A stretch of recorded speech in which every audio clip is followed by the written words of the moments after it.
Be careful what you wish for. You just might get it.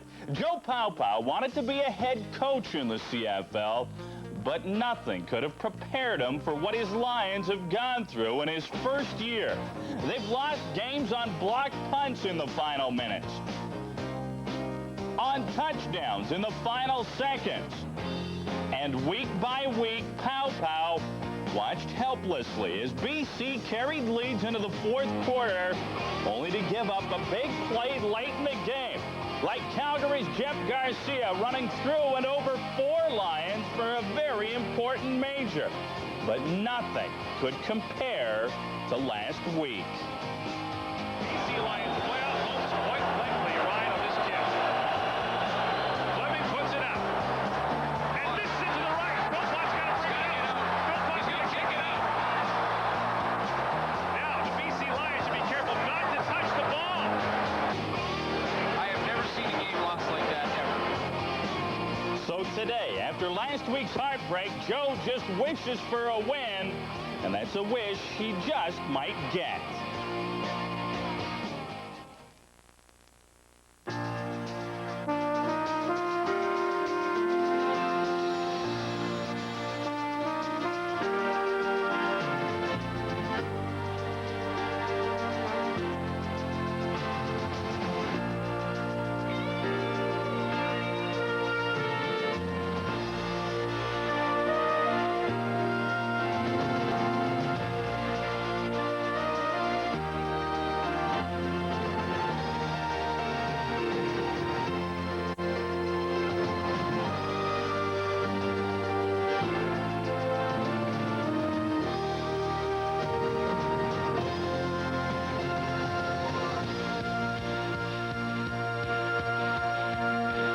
From Taylor Field, it's the BC Lions and the Saskatchewan Roughriders.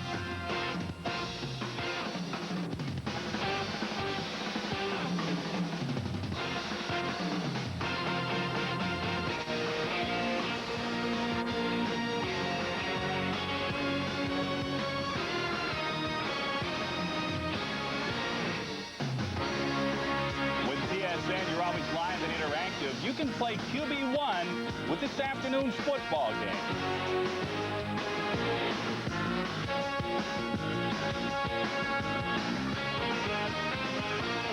Hi, everyone, and welcome to the CFL Live on TSN. I'm Darren Detition. We're glad you joined us for this afternoon's football game. Let me introduce you to our studio panel. To my right is columnist for the Globe and Mail, Marty York. To his right, the coach, Bob Obilovich.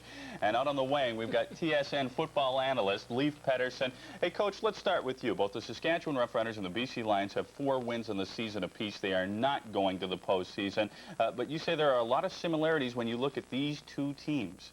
Well, their seasons are very identical. Both of them had problems in terms of winning football games, losing a lot of close games. Their quarterbacking's been inconsistent. They both rely on the running game. They're second and third in the league in rushing.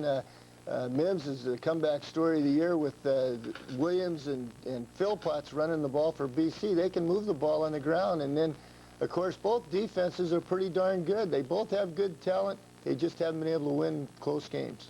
So, Leif, how do they get up for this football game? What do the players do? They know they're not going to the postseason. What's their motivation? Well, Darren, you know, I think it's simple. I have very rarely met a football player that, regardless of whether the game meant something or not, did not want to go out and personally play well for his own personal pride and for everybody else that had paid to come and watch him play. So I think that takes care of itself. But, you know, you look no further than a guy like Jimmy Kemp will start at quarterback for Saskatchewan today.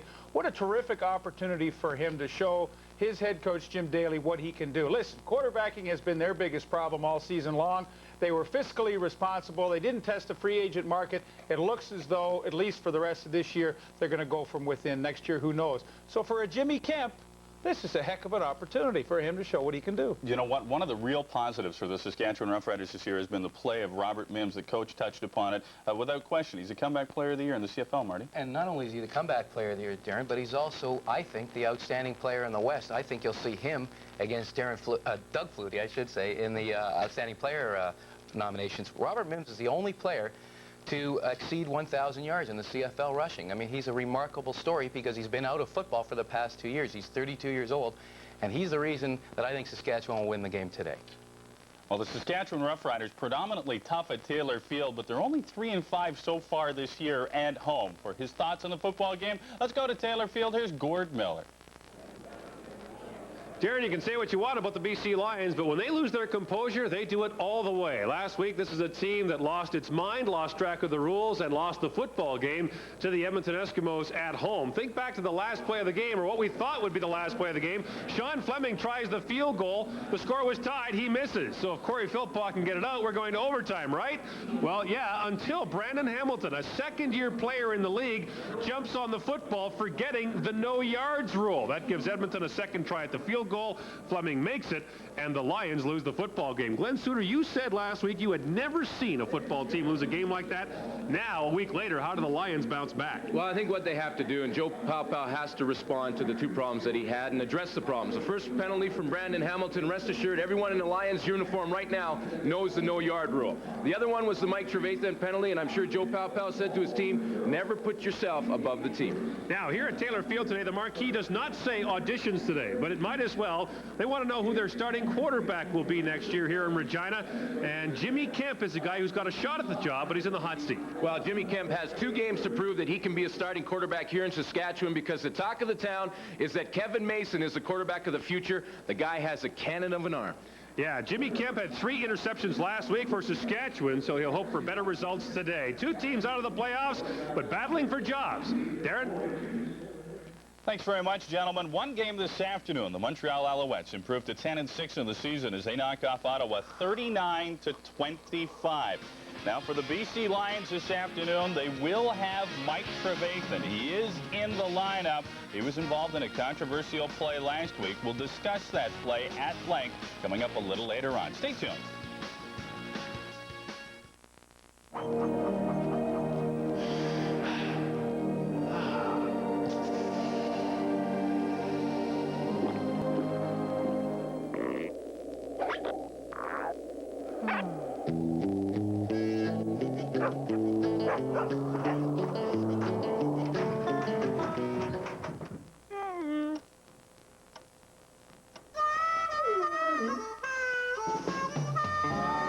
Who's next? NEMS is a direct marketer. Things like checks and forms and business cards and labels. You know, being in a small town doesn't hinder our business at all. The majority of our customers use either the Advantage toll-free phone or fax lines. And really, the 1-800 lines are the lifeline between us and our customers. We've had an increase of about 35%. If our 1-800 lines went down, we'd be out of business. Advantage, providing solutions for business.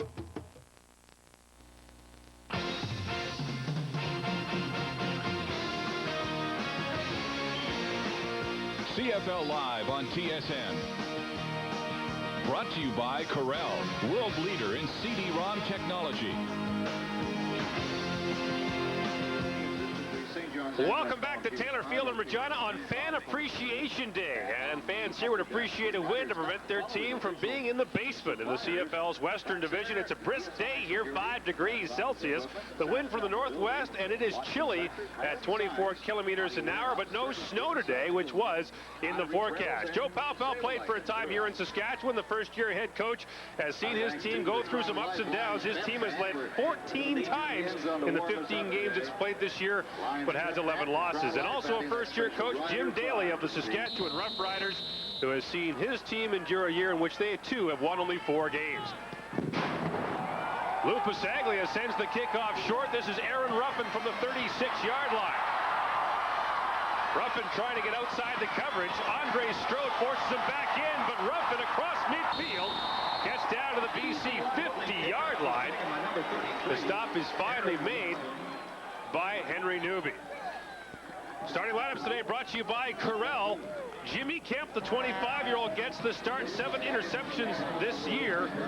And last week threw 3 interceptions and was sacked 8 times by the Winnipeg Blue Bombers. He's got the league-leading rusher, Robert Mims, with Mayfield, Farthing, Harrison, Narcisse, and the offensive line centered by Paul Vida.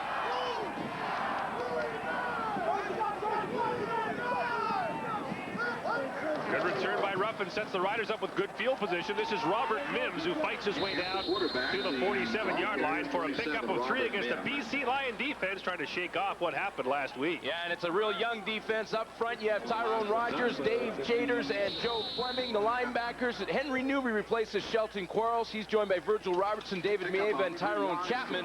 And it's a young secondary. Brandon Hamilton and Reggie Carthon on the corners. Andre Strode and Kelly Sims are the halfbacks. And Tom Europe is the free safety. On 2nd and long, here comes the rush. Kemp under pressure, gets it away, but nobody there.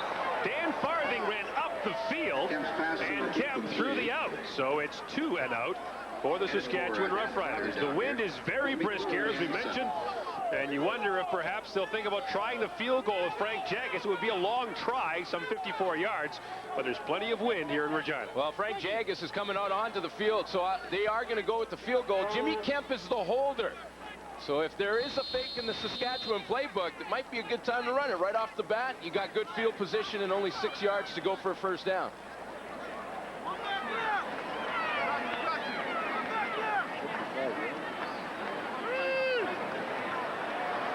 Jaggis from the 54-yard line. He's got lots on it, and it is good.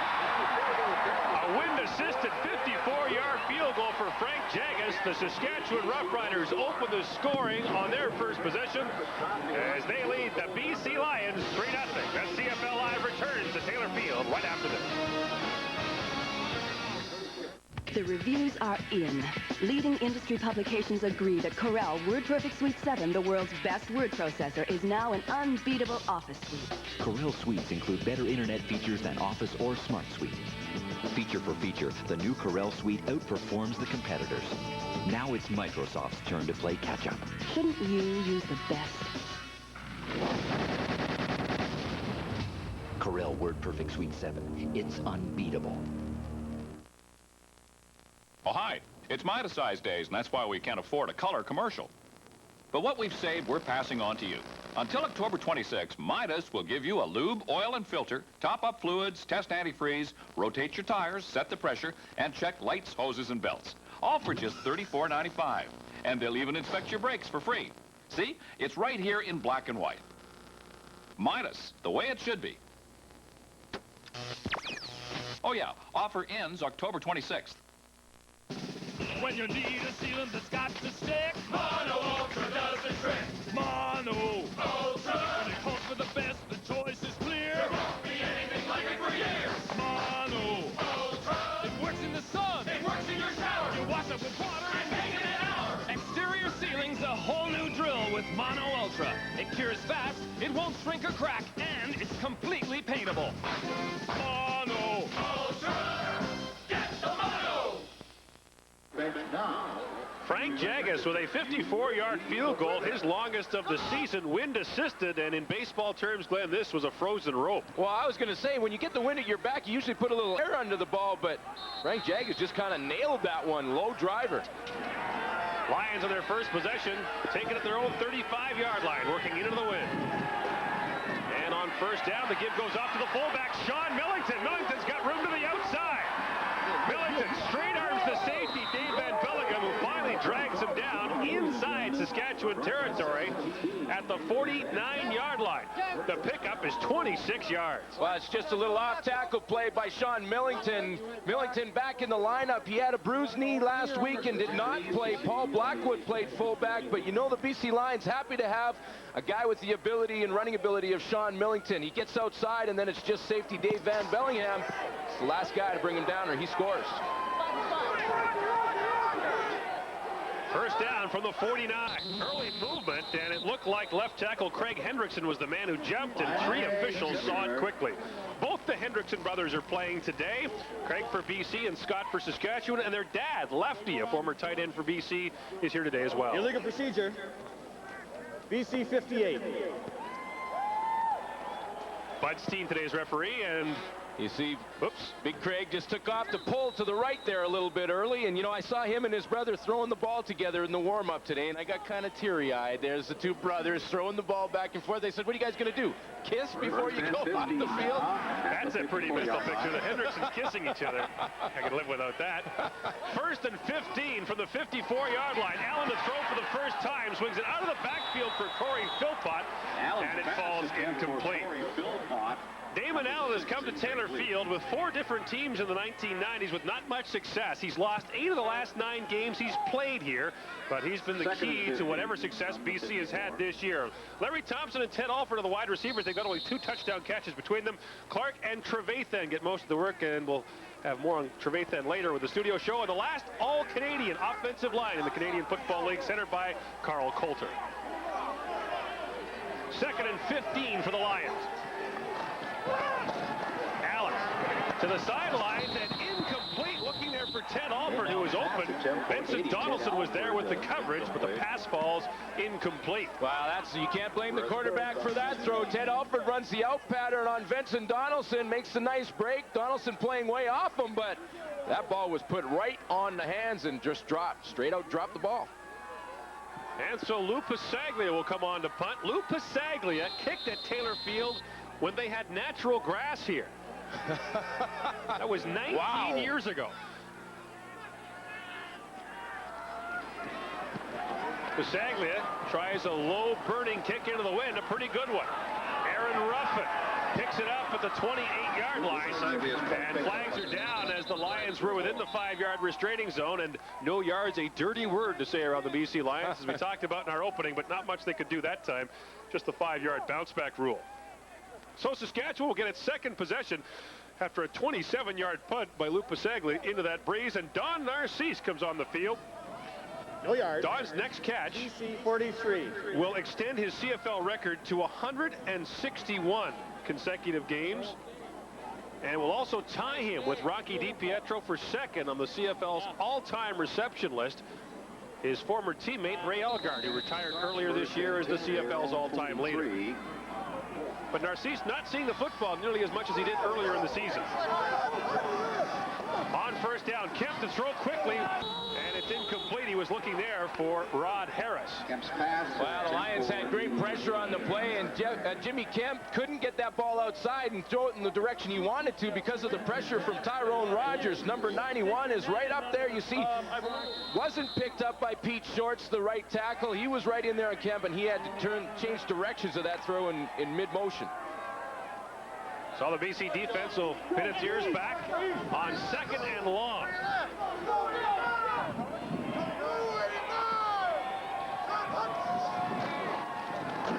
Lots of time for Kemp. And incomplete, looking there for Don Narcisse, who was well covered on the play. Reggie Carthon was there, along with the nickelback Robert Holland. So back off goes the Saskatchewan offense.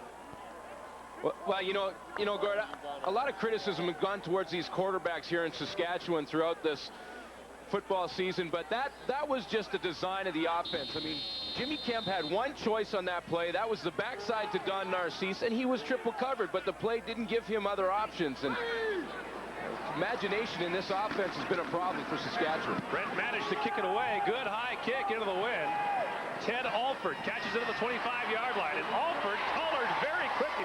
Flags are down, so is Alford, as he got smoked quickly on the play. Brooks Finley got down there and made the stop.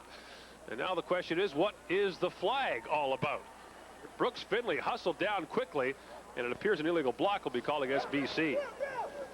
Holding, BC 11. Maurice Kelly is called for holding, but this is what Brooks Finley does for fun. Well, Brooks Finley working on Mark Pimiskern, and he's one of those backup defensive linemen, backup linebacker kind of guys, leads the Saskatchewan Roughriders in special teams tackles, and that's why he hustles down and makes it there. Pads his total there. So Joe Paopao, who's had to regroup this football team, will see the Lions backed up to their own 15-yard line to work into the wind. 10:45 to play in the opening quarter. Saskatchewan leads it by a score of 3-0. And Joe, having played here in Saskatchewan, knows very well what the wind can do to an offense.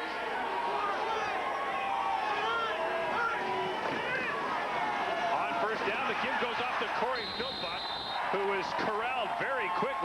was made by middle linebacker Greg Battle, one of the many veterans on this Saskatchewan defense. Well, Greg Battle was released from the Montreal Alouettes early in the season and kind of sat around for a couple of games. Saskatchewan very happy to get him back, and that's a front seven that right now is ranked second in the league versus the run. They only give up 86.4 yards a game.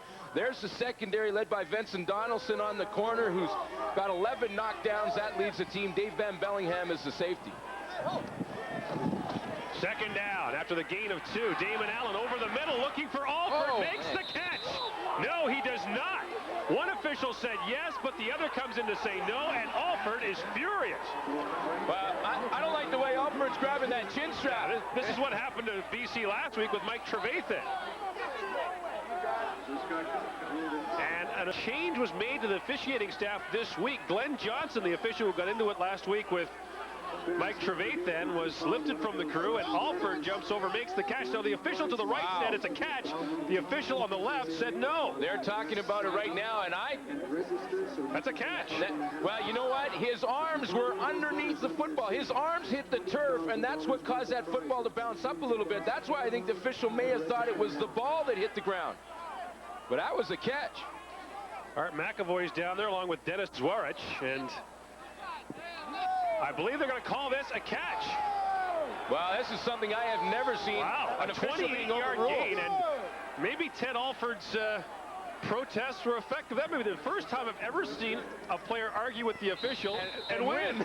I was going to say, this may be starting a trend. I mean, here's another look at it. I mean, he cuts the ball in the hands. It bounces up right there, but both arms are underneath the football, so it was the arms that hit the turf, not the ball. Trevathan saying, why couldn't I get that call last week? Quick throw, they hitch it up to Larry Thompson. Thompson, the former Saskatchewan Roughrider, has a pickup of about 3 as he gets up to the 48-yard line, and now some pushing and shoving breaks out between these two teams, and Thompson kind of laughing with his former teammates. Well, Larry Thompson used to be a roommate of Vincent Donaldson, number 24 on the corner, and Tyrell Ulmer, so you know they're going to have the battle all game, and when Larry Thompson puts that straight arm up in Vincent's face, Vincent Donaldson wants to pay him back with a little elbow in the back after that. Wide receivers for the BC Lions this year have just 3 touchdown catches. The inside receivers have 13. From the shotgun on second down, Damon Allen setting it up quickly, throws incomplete, looking there for Corey Philpott on the screen pass. And so Allen and the offense will have to leave the field. As a defensive player, were you aware of what offenses did differently with the wind against them? Well, yeah, I mean, you play completely differently on defense. When the offense has the wind at its back, you give the receivers a little more room. You know they're going to start to think about going down the field with the football, so you back off and play a little bit softer coverage. When they have the wind in their face offensively, that's when you send the house, knowing that it's tough to throw that ball down the field. Shagley's last kick traveled 27 yards. Rod Harris and Aaron Ruffin back deep to receive have 3 punt return touchdowns between them this year. The wind just knocking down that kick to Ruffin at the 40-yard line. Flags are down. And Ruffin gets out to the 46-yard line. That ball hit a brick wall. A 23-yard kick by Pasaglia. And I don't know if he can hit it much better. We'll sort out the flags when we come back. Saskatchewan has the lead and the ball at Taylor Field. Rough roads, sharp curves. To keep a firm grip on roads like this depends upon your shock absorbers. Look, with a worn-out shock absorber, the wheel leaves the road. But with a new Monroe Sensitrack shock absorber, your tire holds the road. With Monroe Sensitrack, even the most demanding road feels safer. Monroe Sensitrack, making the road a safer place. Have your shocks checked every 20,000 kilometers just to be safe. Valvoline's family of products protect your car in tough Canadian conditions. Valvoline Motor Oil, the right oil for your car. Pyroil chemicals enhance and protect your vehicle's performance. Xerox brand antifreeze prevents corrosion under extreme operating conditions. TM8 synthetic engine treatment performs to reduce wear on vital engine parts. Do it right. Valvoline, more than just oil. Enter for a chance to win a go-kart at Canadian Tire stores coast to coast. See stores for details. Uniroyal knows tires aren't always the first thing on your mind. Until you find that pothole out there with your name on it. Trust Uniroyal tires with DuraShield construction, built for puncture resistance, long thread life, and durability. Uniroyal can take the worst the road can dish out and still keep you going. Uniroyal tires. Driving dependability home.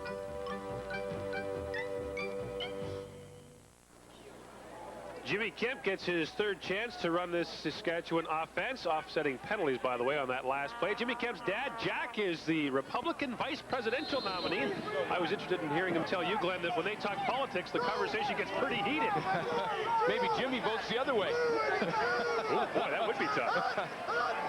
Early movement, flags all over the field as they give it off to Robert Mims.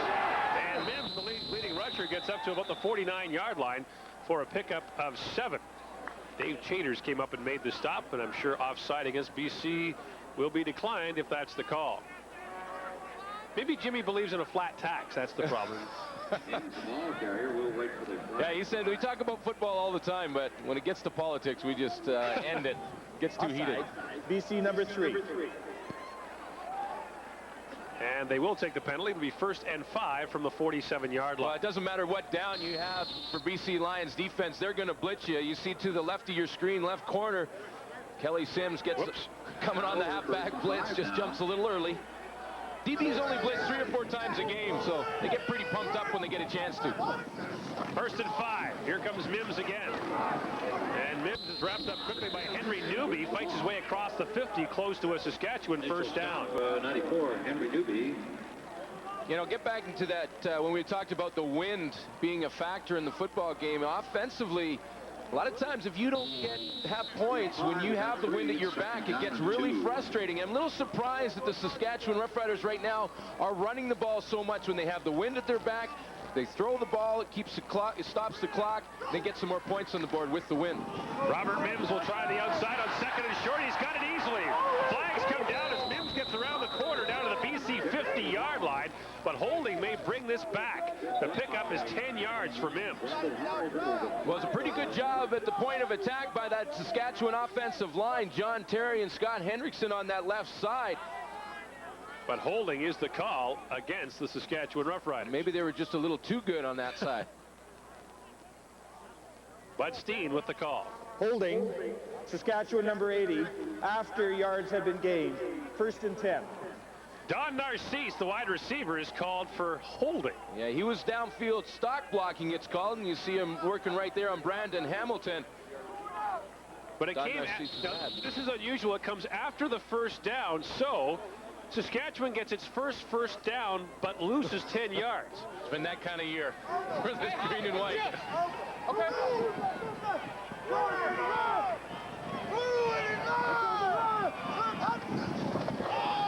Kemp, quick drop, and has the pass to Curtis Mayfield. Reggie Carthon grabs the face mask, and you can add yards onto this. I think everyone in the stadium saw that. And Curtis Mayfield has the catch. He has only 1 catch in each of his last 2 games. So Saskatchewan quickly trying to get Mayfield involved. Face mask, BC 13. They called Tom Europe. I'm not so sure it wasn't right there. And Reggie Carthon, the officials made a mistake on the number. But Curtis Mayfield, even though he's had a couple slow games of late, is the #1 receiver for the Saskatchewan Roughriders. And you're right, Gord, they need to get him the football. I mean, he's had 3 100-yard receiving games and close to 900 yards this season. He has to have the ball in his hands for them to have success. Penalty takes Saskatchewan down to the BC 38-yard line. Kemp, quick sidearm throw, looking there for Don Narcisse. The pass is knocked away by the aforementioned Brandon Hamilton. We talked about him last week. Scooped up the football on that kick out by Corey Philpott on the final play of the game. Cost his team the football game. Yeah, and Joe Paopao said after that football game, he said, you know, it was too bad it was Brandon Hamilton because he had a super game. He had an interception in that game and really played well. And then to have him have that penalty at the end was just too bad, but he did a nice job of covering Don Narcisse there.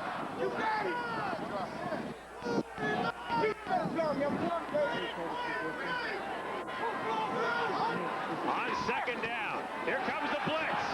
Kemp gets it away and completes it. What a catch by Ron Harris. Ron Harris, number 88. He's short of the first down, but Harris takes the hit and makes the catch from Kemp. You know, a lot of the Saskatchewan fans have talked about this receiving core with Curtis Mayfield, Dan Farthing, Ron Harris, and, of course, Don Narcisse being one of the best in the league. And if they just have a quarterback that can get them the football, they're going to have a great offense. And Ron Harris does the one-hand stab there. What a catch by the former Shreveport Pirate. And San Antonio Texan, or Sacramento gold miner, whatever they were when he was there. Frank Jagus will try the field goal from 42 after hitting from 54 earlier. Kemp gets the ball down, barely, but Jagus misses it to the right, and Corey Philpott will bring it out. Philpott gets out to the 9-yard line. So they had trouble handling the snap on that field goal try. Jagus misses it to the right, but Philpott bringing it out leaves BC stuck at the 9 with 5.5 minutes to play in the first quarter. So Damon Allen in a deep hole facing a stiff wind. Yeah, and you know, this is a lot of times, this is where the offense coordinator, was Joe Paupow for the BC Lions. Here comes the hold from Jimmy Kemp. You see, he juggles it a little bit. Now, Frank Jagus is going to get blamed for missing this field goal, but whenever the timing is off, whether it be a bad snap or a juggled hold from Jimmy Kemp, it affects the kicker. Holding on field goals has long been a problem here in Saskatchewan. Go back to the 80s. Some guy named Suter. From the 9, the toss goes to Corey Philpott. And Philpott gets strung to the outside. This Saskatchewan defense very tough against the run. Dan Rashovich comes up to make the stop along with linebacker Tommy Smith. Well, Tommy Smith, Greg Battle, and Dan Rasovich, the 3 linebackers in the middle. Of course, you got Battle and Ras with the good experience in this league. But watch the quickness from the 10-year veteran in Greg Battle to fill that hole and run down the running back. Now from the 10-yard line, Allen to throw. Here comes the rush. Allen stands in and gets it to Ted Alford. And every catch that Alford makes seems to be in question. This time, though, no doubt about it, up to the 23-yard line for a BC first down. The pickup is 13 yards. Well, the last time that Ted Alford faced the Saskatchewan defense, he was held to just 1 catch for 30 yards. So you know he wants to make amends this time, and he's made a couple of big catches in the game. Caught that post pattern early, and then he lays out to pick up that one on the sideline. And I'm not so sure Vincent Donaldson didn't touch him. He jumped over him. Yeah, he could have got up. He could have got up and kept running. Big first down for the BC Lions. And they give it off to Millington. Sean Millington out across the 25-yard line for a pickup of a couple. Sean Millington, 3rd in the league with 10 touchdowns. And his presence in the BC lineup is clearly missed. A 2-time CFL All-Star. Yeah, All-Star in the 94 and 95 season. He'll catch that little hitch screen. He's a good power runner. And when the BC Lions get down to the goal line, or in the green zone, they like to call it, because green means go. Most teams call it the red zone. Number 25 gets the football. 2nd and 8 Lions. Here comes the blitz. Allen gets it away and gets it to Ted Alford, who has another first down as he gets out to the 36-yard line. And Damon Allen took a shot at the end of that play, and he is hurt. Well, Tommy Smith, number 99, came on the blitz, and he hurdled Corey Philpott in the middle of the pile. And I think you're going to see the catch coming across the middle from Ted Alford. But I think it was Tommy Smith's foot that hit Damon Allen, because he hurdled Corey Philpott, who was trying to cut block him. Watch number 6 hit right in the knee there. Now over comes Tommy Smith, and that leg whips right into Damon Allen's knee. And Damon Allen is still down on the turf after Tommy Smith, as you said, accidentally, we should say, leg whips him on the left knee. Well, it was a great job of Corey Philpott picking up Tommy Smith on the block, but that leg came flying around, and that's why Damon Allen's on the ground now. Damon Allen was lifted from last week's game against the Edmonton Eskimos. His backup, Chris Vargas, had an outstanding game, threw 3 touchdown passes in that game to get the BC Lions back in it. In fact, got them the lead in the 4th quarter. But right now, the concern is about Damon Allen, his teammate, who remains down on the turf. 3:25 to play in the first quarter. Back to Regina right after this. That's all it takes. Hey, look who just turned up. Wait till you see this. Turn off the cup and you can instantly win. Or collect to win spectacular prizes in the Just One Taste of Great Adventures contest. Like Kenwood Hitachi Home Theater Systems. Or you could turn up such a package. package. More than 1 million prizes, including the ultimate adventure package of a Polaris snowmobile, PWC, and ATV. So turn out the country style and turn out the winners! Takes a country style.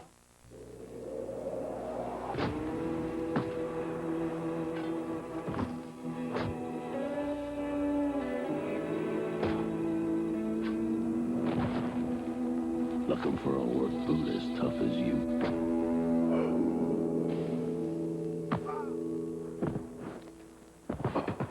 Okay, maybe tougher. Terra Militaries. Can't guarantee you'll outlive them.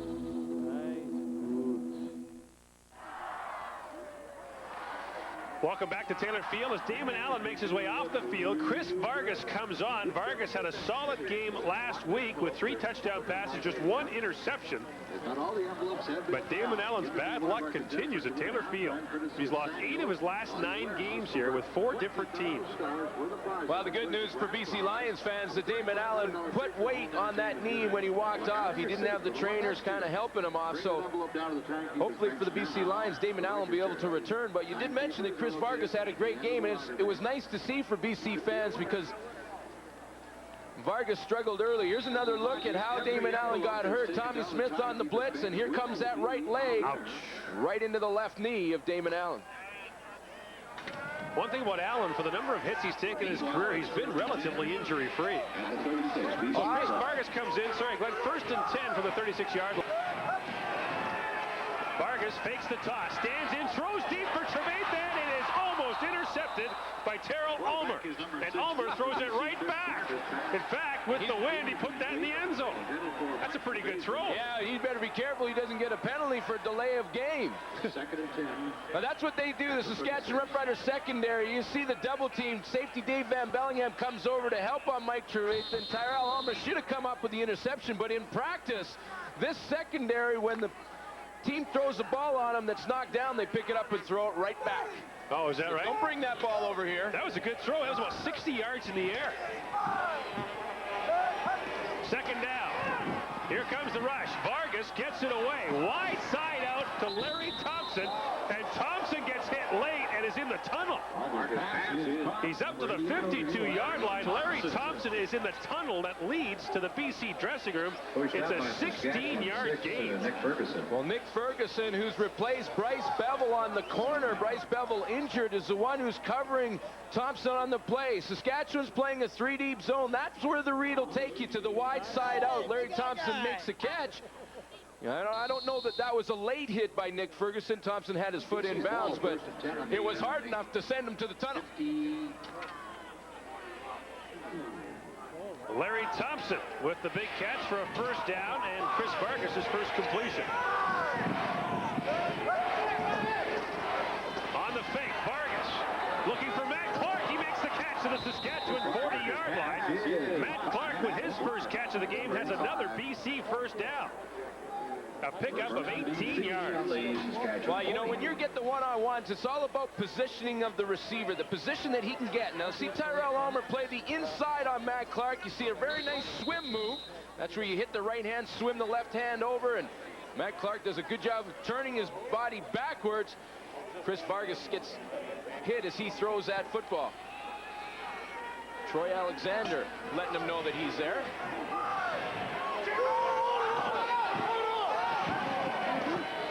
First down, the give goes to Corey Philpott, and Philpott slides across the 40-yard line down to the 38. A pickup of 2 yards. Talked to Corey before the game. I said, are you going to get a rushing touchdown? He says, I got to. He scored 22 touchdowns last year. This year, he has 1. Well, we've talked about it before. I mean, last week we did the BC Lions game as well, but Corey Philpott is not the guy who gets the ball anymore when they're down inside the 5-yard line. That job is now in the hands of Sean Millington. So that's the reason Philpott hasn't got a lot of touchdowns. Philpott's only touchdown this year was on a reception. Quick drop by Vargas, and looking over the middle for Matt Clark, it falls incomplete.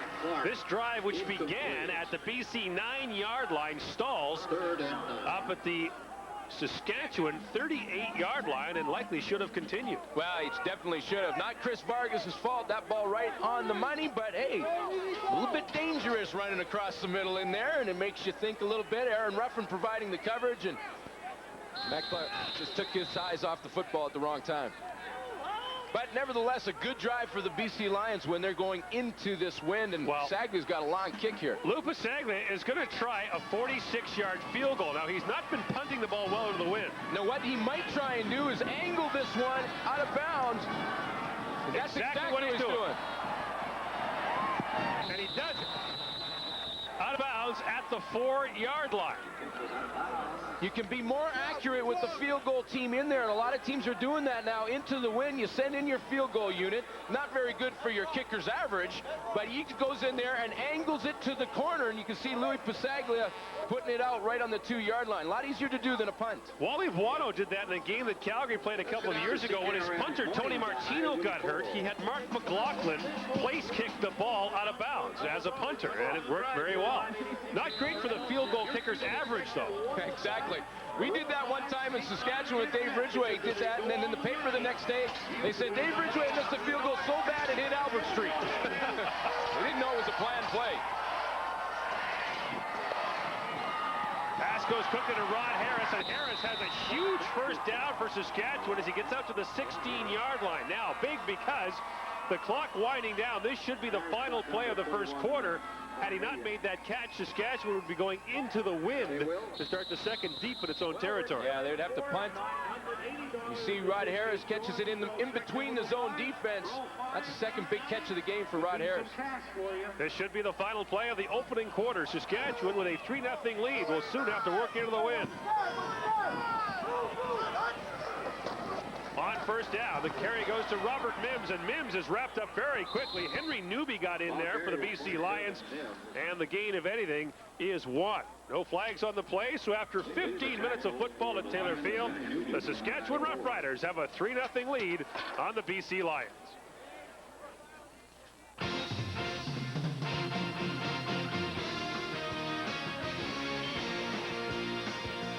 CFL Live at the Quarter, brought to you by Subway, the place where fresh is the taste. Welcome back to our CFL Control Studio, and gentlemen, I guess we should not be surprised that it's only 3-0 after the first quarter when you consider these two offenses that both struggle. Leaf Pedersen? Well, they've struggled, but you know what I find surprising, you know, with my partners here, weeks ago when Damon Allen came to EC, Mr. York, Mr. Abilovich said they conceded everything but the MVP award and a playoff position for the BC Lions. Now, isn't it funny how things have changed a few weeks later? Damon Allen hurt in the first quarter. My partners say, isn't that lucky? Chris Vargas could come in, maybe they can win this game now. Hey, Funny you know how what? things change. First of all, that's a misquote. But second of all, nobody said isn't it lucky. I think it's funny. But second of all, I don't have a football player's mentality. I do not have to be loyal to Damon Allen. I simply call it like it is, as Darren would. One week, Damon Allen may play well. The next week, Damon Allen plays poorly. We just say so. Right, Bob? There's no question about it that Damon Allen made the BC Lions a better football team when they had to become better when he was acquired. And the fact is they've got two good quarterbacks. I think Vargas is a good young guy to go with the veteran. And last week he played well enough that they could have won the football game. And he's playing well right now, but Damon was having a good game. He got an unfortunate injury, and sometimes those are things that make decisions for coaches. Coach, I now know why the Americans won the Canada Cup. You guys have finally learned how to stick handle. That was pretty good. It was the World Cup. Well, whatever. It was the World Cup. But what about Jimmy Kemp? You know what? I think the most telling stat for the Saskatchewan Roughriders, they've had 5 quarterbacks this year, Kemp being the 5th. Collectively, they've only thrown 8 touchdown passes. 8, that's it, all season. That's like 0.5 a game. Where's the offense with Saskatchewan? We know it's Mims, but come on. It is only Mims, that's it. No, the problem is definitely just quarterbacking. I mean, they've got tremendous receivers. They got the running game. They got personnel on defense. They haven't been able to get a guy that can play consistently at quarterback. Okay, on those final words, we'll wrap it up here. We'll see you at the half as we return to Taylor Field. Darren, thank you. Saskatchewan faces the ball second and long. Early movement, flags are down, and it looks as though the BC Lions will give the Saskatchewan Roughriders second and shorter than 9 yards. Yeah, the Lions definitely jumped, but whether or not Kemp drawed him offside, You can't bob that head too much or else it's deliberately trying to draw the defense offside. BC, the most penalized team in the Canadian Football League entering this week of play. Rod Harris seems pretty sure it's against the BC Lions, but the BC Lions are saying it's against Saskatchewan. Legal procedure. Oh. Yeah. Saskatchewan.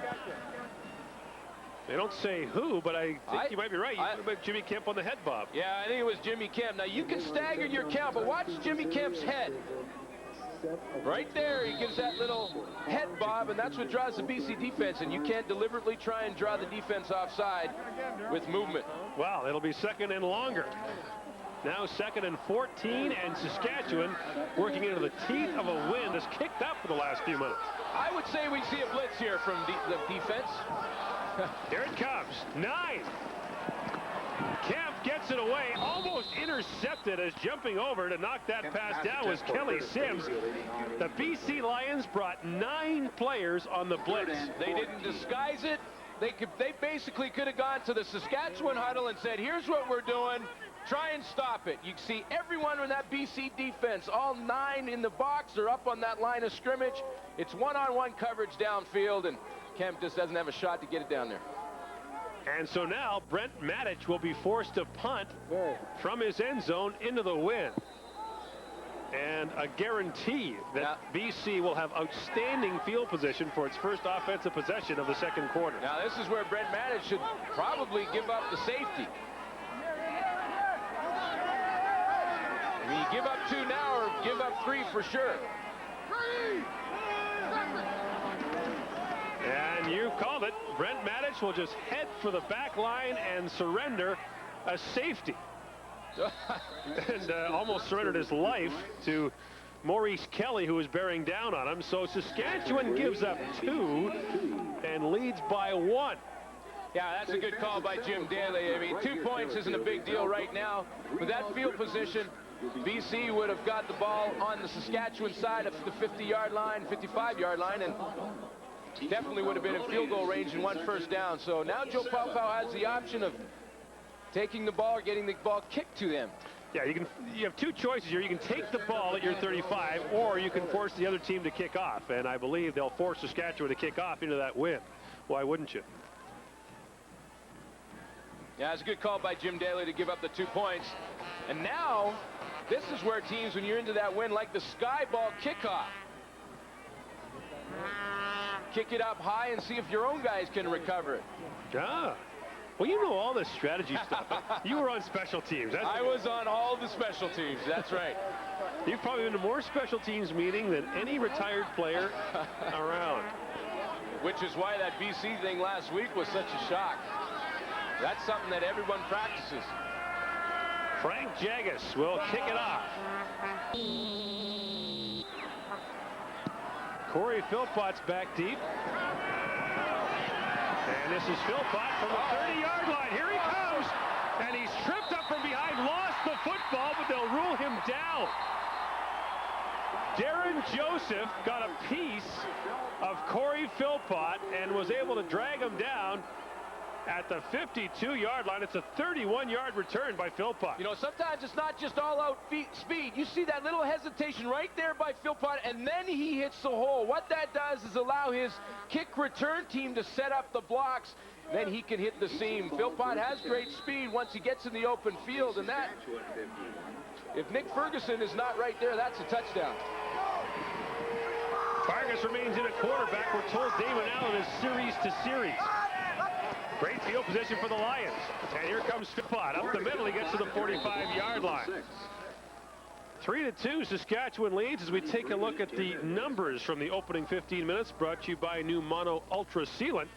And in first downs, not much to choose between the two. Saskatchewan had just 42 net yards with the win. But look at the BC Lions. They held the ball for 9 minutes in the opening quarter, keeping the ball away from Saskatchewan. When BC has more time in possession, they've won every game. Now Saskatchewan chose to give up the safety to play for field position, but face bad field position anyway. Philpott on second down, burst through the line. Philpott again, close to the 30-yard line. Finally dragged down to the 31. Dave Van Bellingham makes the stop. And the BC Lions, with Philpott's return and 2 carries, are knocking on the door. Well, you talked about the last time these two teams played, that Ted Alford was shut out. Well, Corey Philpott didn't have a good game either. He was held to just 48 yards along the ground when the Saskatchewan Roughriders played BC last time. So, you know, Philpott wants to make amends today. A gain of 13 yards.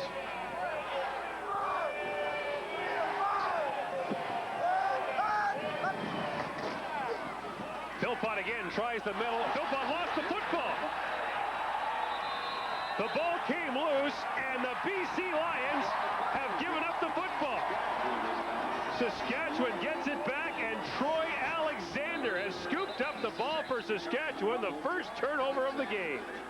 Wow, Saskatchewan third in the CFL in takeaways. They're a very aggressive defense. They go after the football, and they're great against the run. And Tommy Smith, number 99, plugs the hole with the help of LeBrian Robinson. And I think Bobby Jurison may have also got his hand in there to rip that football out. Nevertheless, it's a Saskatchewan turnover, and huge for Jim Daly.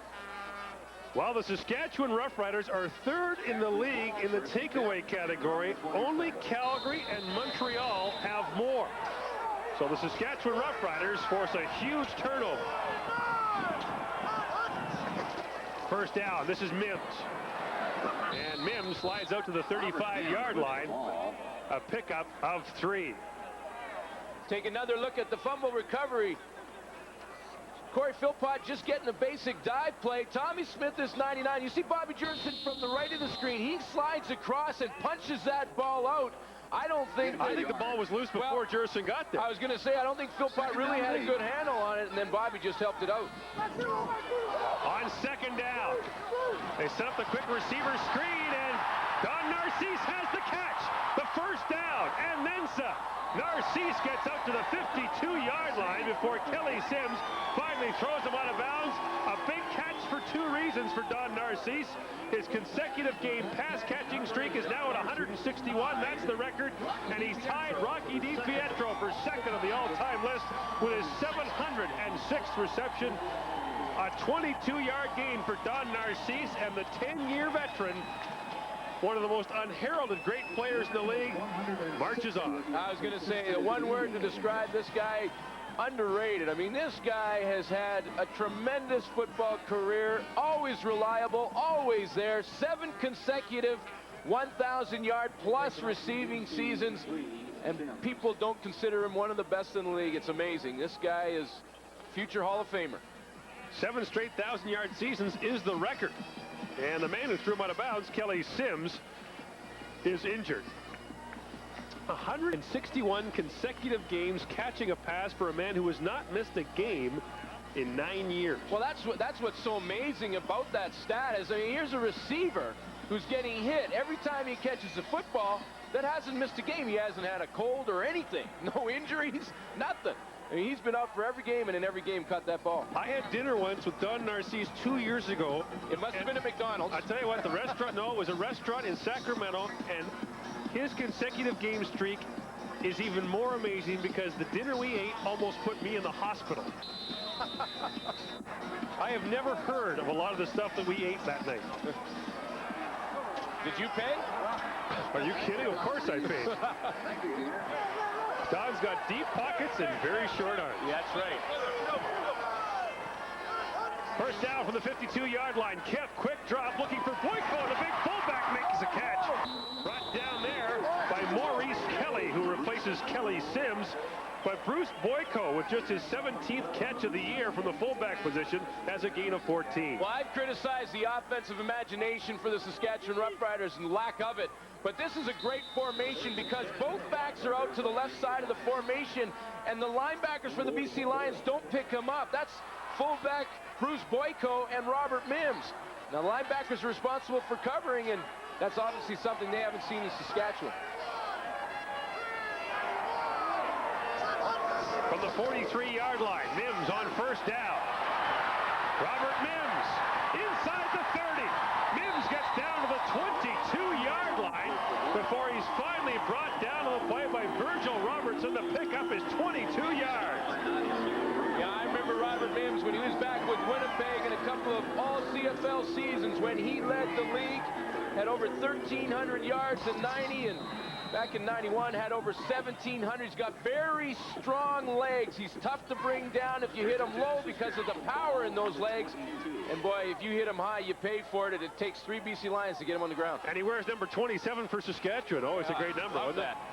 Yeah, they didn't retire your number here, huh? Nah, they handed it out immediately. Jimmy Kemp with a quick throw, bounces up in the air, almost intercepted. Virgil Robertson had a chance at it as the ball hung up in the air, but it falls incomplete. A lucky break for Saskatchewan. Well, Saskatchewan picked up 22 yards on the identical play to Don Narcisse early in this drive, so why not go back after it? But that ball was deflected at the line and very nearly picked off. Looked like Tom Europe and Virgil Robertson got their hands on it. No points have yet been scored into the win. It's a 3-2 Saskatchewan game.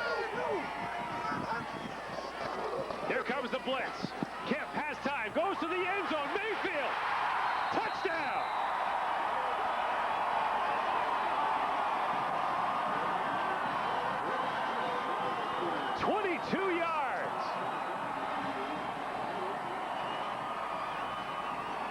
Curtis Mayfield has his 5th touchdown catch of the year. Curtis Mayfield took advantage of Reggie Carthon's coverage. You see 28 to the top of your screen. He stops his feet.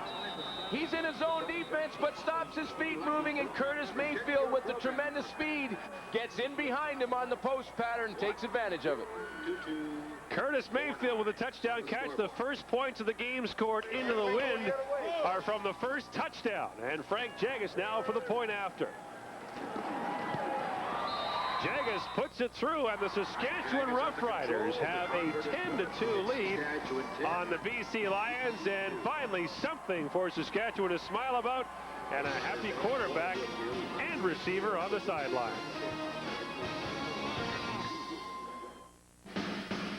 Play Safeway's Touchdown to Win. If your name appears below, you may have won a TriStar packing case by Skyway Luggage with practical features and modern-day innovations for today's experienced traveler. Skyway Luggage, quality and durability for over 85 years. Or Minolta Compact Zoom Binoculars, a convenient zoom lever lets you locate a subject at low power, then examine it in detail. Minolta high performance at an economical price. Touchdown to Win ballots, available exclusively at all participating Safeway stores. If you want full office suite power at a word processor price, look no further than Corel WordPerfect Suite.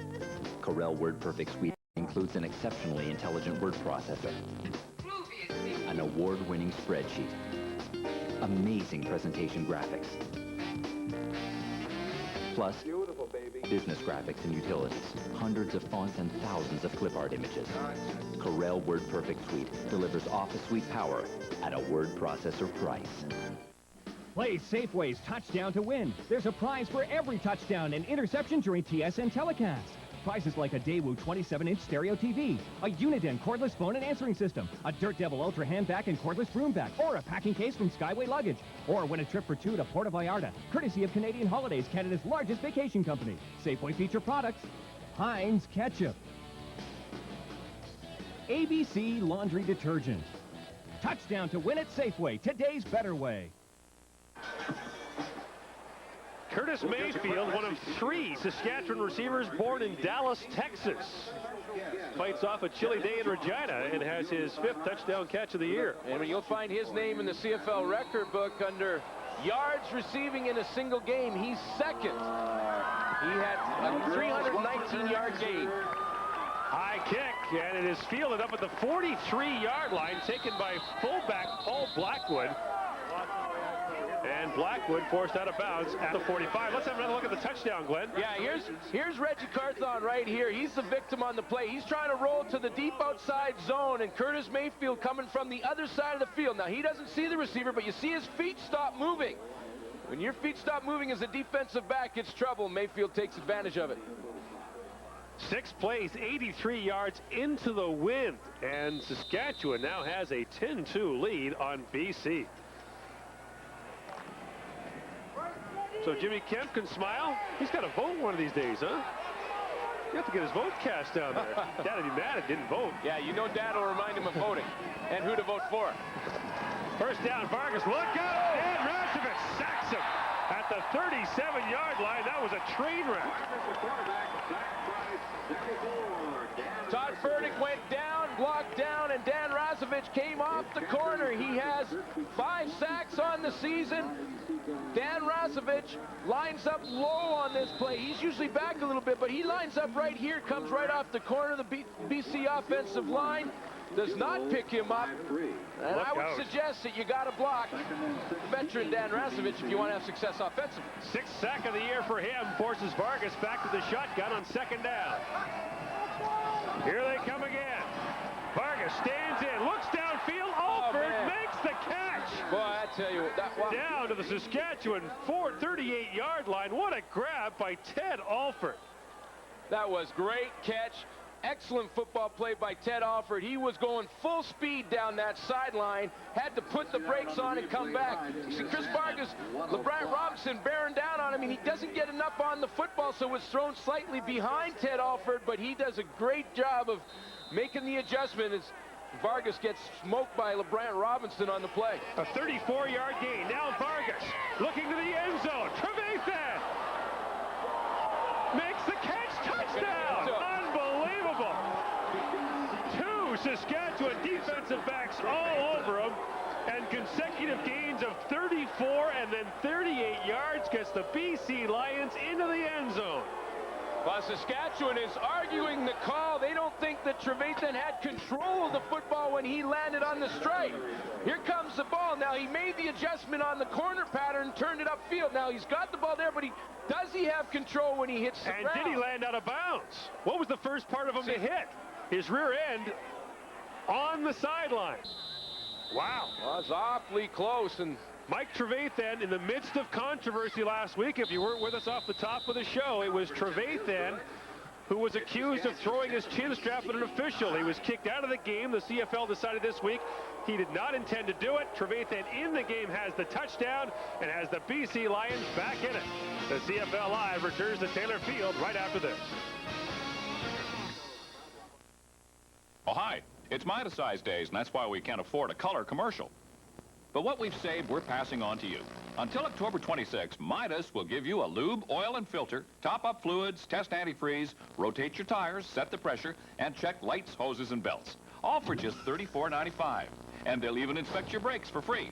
See? It's right here in black and white. Midas, the way it should be.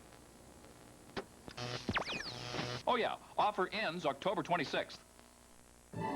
At Maple Leaf, when we reduced the fat in our new lean and light wieners and bologna, we tested the taste with families just like yours.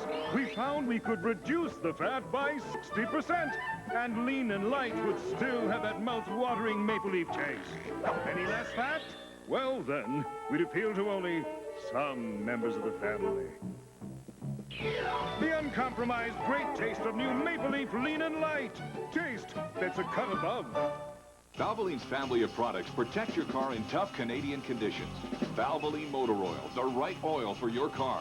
Pyroil chemicals enhance and protect your vehicle's performance. Xerox brand antifreeze prevents corrosion under extreme operating conditions. TM8 synthetic engine treatment performs to reduce wear on vital engine parts. Do it right. Valvoline, more than just oil. Enter for a chance to win a go-kart at Canadian Tire stores coast to coast. See stores for details. Only Hamilton's Matt Cody has more touchdown catches than Mike Trevathan, but is his 10th catch of the year a touchdown? We'll have a look at it and see for yourself. If any part of him lands out of bounds first, he's out. The first thing to hit is his rear end. Right there. And he was juggling the ball. Yeah, and if you kind of follow that stripe along, I think he was out of bounds. His nickname is Trap, but after the incident last week where he threw his chin strap, they're calling him Strap this week. Short kick by the Lions, and Trevathan has it! At the 47-yard line, Mike Trevathan, no doubt about that catch, as the Lions run the short kick. Well, this is the kind of game that you do that. I mean, lots of fakes, throw out all the stops. Why not? You're both out of the playoffs. Let's try some things to get some momentum. And what a timing play by Julio Garavetta and Mike Trevathan. I mean, he caught this on the fly. A perfect onside kick by Trevathan. It looked like he threw it to him. Wow. Mike Trevathan lays out. That didn't even hit the ground. Trevathan remains in with the offense now as the Lions have it at their own 48-yard line. Some confusion for Saskatchewan in the secondary. All kinds of early movement, and Bobby Jurison just steamrolled Chris Vargas. Well, there'll be no penalty there. That whistle blew just as Bobby Jurison was hitting Vargas to the turf, so I'll tell you what, it looked like a bad fire drill the way Saskatchewan was running around in the defensive backfield. Well, Dave Van Bellingham will make all the checks for the Saskatchewan Roughriders, and they do check a lot on that defense. When they get different formations offensively, they actually audible to new defenses. And there's a reason they were running around. Too many men is the call against Saskatchewan. Well, that's a good way to stop an offense.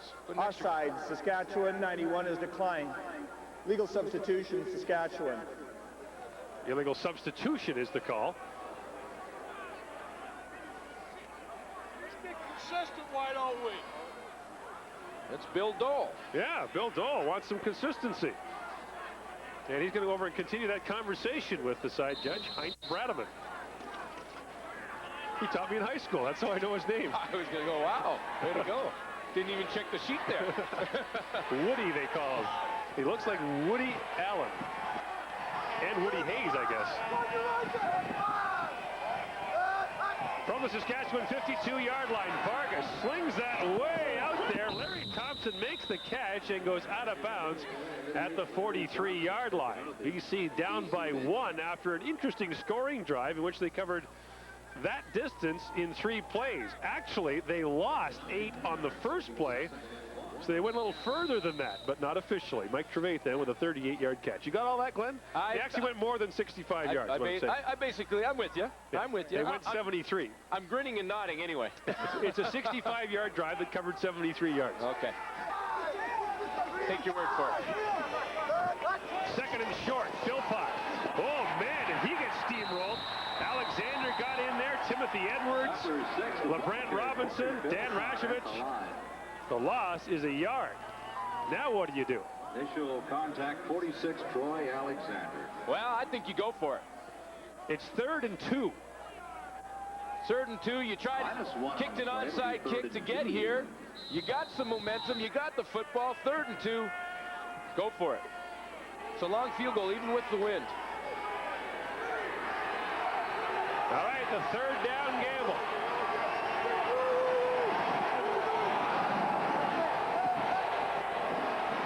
Vargas, quick drop, and has it there for Ted Alford, who makes the catch at the 37-yard line.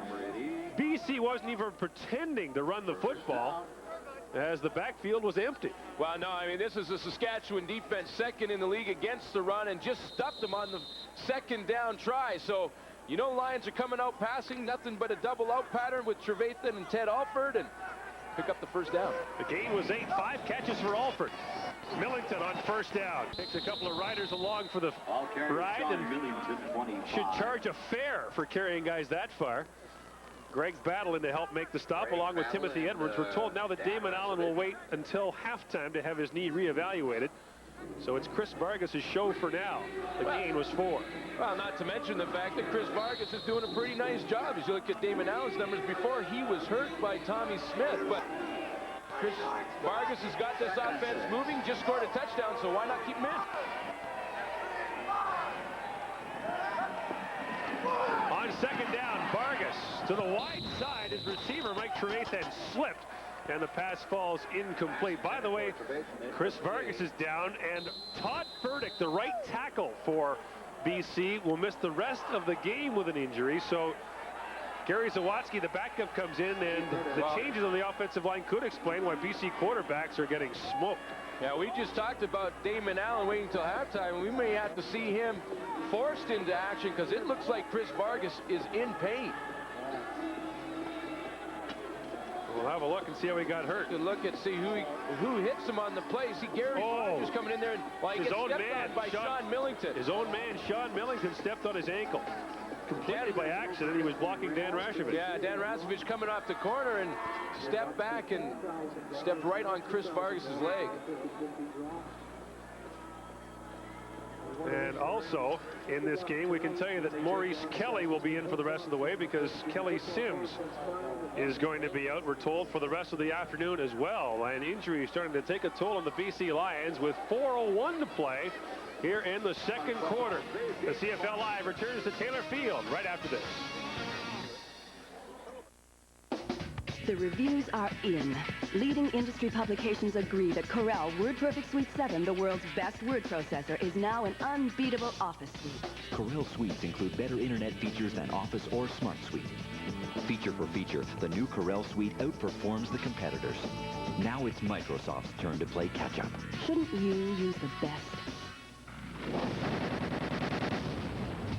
Corel WordPerfect Suite 7. It's unbeatable. When you need a sealant that's got to stick, Mono Ultra does the trick. Mono Ultra. When it calls for the best, the choice is clear. Won't be anything like it for years. Mono Ultra. It works in the sun. It works in your shower. You wash up with water and hang it in an hour. Whatever the kitchen surface, nothing sticks to the job like Mono Ultra. And it's mildew-proof in the bathroom. Mono Ultra. Get the Mono. That's all it takes. Hey, look who just turned up. Wait till you see this. Turn out the cup and you can instantly win. Or collect to win spectacular prizes in the Just One Taste of Great Adventures contest. Like Kenwood Hitachi Home Theater Systems. Or you could turn out a bathtub package. More than 1 million prizes, including the ultimate adventure package of a Polaris snowmobile, PWC, and ATV. So turn out the country style and turn out the winner. Make the country style. On the left is Damon Allen, injured earlier in this first half. On the right is Chris Vargas, receiving attention after being injured a moment ago. All of that means that the BC Lions are down to one quarterback left, and they're lucky to have him. There's Vargas, who gets stepped on by Sean Millington. Julio Caravata is in the hole in this field goal try for Lou Pasaglia, and Pasaglia hits the upright. So no points for the BC Lions as Pasaglia hits the goalpost, and his holder, Julio Caravata, may see some action as the BC Lions quarterback in the second half. Caravata played quite a bit last year for BC, tried 49 passes after having only 9 attempts in his previous 5 years. And this looks pretty bad for Chris Vargas, as he was unable to put any weight on it, and it's obviously in severe pain. And you speculate that that ankle might be broken. Yeah, he didn't put any weight on that ankle, so not likely we'll see Chris Vargas back. They want to reevaluate Damon Allen at halftime, so it'll be fine. Julio Caravata. Yeah, they'll say, Damon, you're fine. You're fine. Here's an aspirin. Tape it to your leg, and let's go. Under 4 minutes to play now in the first half. Kemp gives it off to Mims, and Mims finds some room as a first down as he gets out the 37-yard line on what had to be the slowest running play in Canadian Football League history. It took about a minute for it to develop, but it's a pickup of 12. Well, we talked about that when the Corey Philpott kickoff return, how good running backs don't always just use their speed, and Robert Mims will just take his time, bob and weave his way through this line, and just let his blocking develop. You see John Terry out there in front of him, and he picks up a nice block, and that's great running backs will let their blocks set up in front of them. Well, Robert Mims is one of only 5 players since 1960 who has won the rushing title and the Grey Cup in the same year. Mike Pringle did it last year. Mims did it in '90, but it's very rare for a team to have the rushing champion to win the Grey Cup. And in the National Football League, until Dallas did it with Emmitt Smith, no team had ever had the rushing champion and won the Super Bowl. Well, you know, with the Canadian Football League, it's such a passing game that... See, Andre Strode is another injured BC Lion on the way to the sideline. You see Curtis Mayfield, and he gets leg whipped by Tyrone Rogers, his teammate. Wow.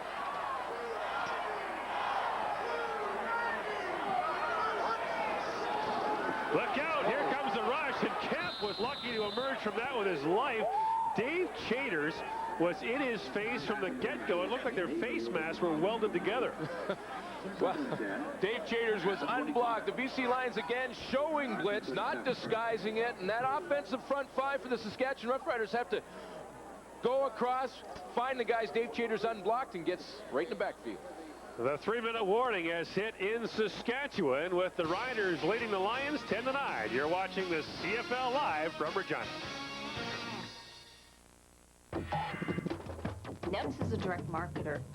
Things like checks and forms and business cards and labels. You know, being in a small town doesn't hinder our business at all. The majority of our customers use either the Advantage toll-free phone or fax lines. And really, the 1-800 lines are the lifeline between us and our customers. We've had an increase of about 35%. If our 1-800 lines went down, we'd be out of business. Advantage, providing solutions for business. Play Safeway's Touchdown to Win. There's a prize for every touchdown and interception during TSN telecast. Prizes like MasterCard Traveler's checks from Bank of Montreal, Macassa stoneware and the lifestyle patterns, Minolta compact zoom binoculars, or Timex watches with Indiglo nightlight. Or win a trip for two to Puerto Vallarta courtesy of Canadian Holidays, Canada's largest vacation company. Safeway feature products, McCain Super Fries. Safeway Select Salsas. Touchdown to Win at Safeway, today's better way.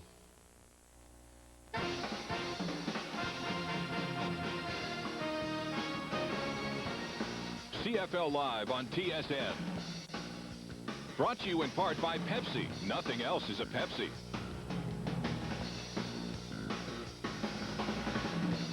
And by Advantage Long Distance Services, providing solutions for business.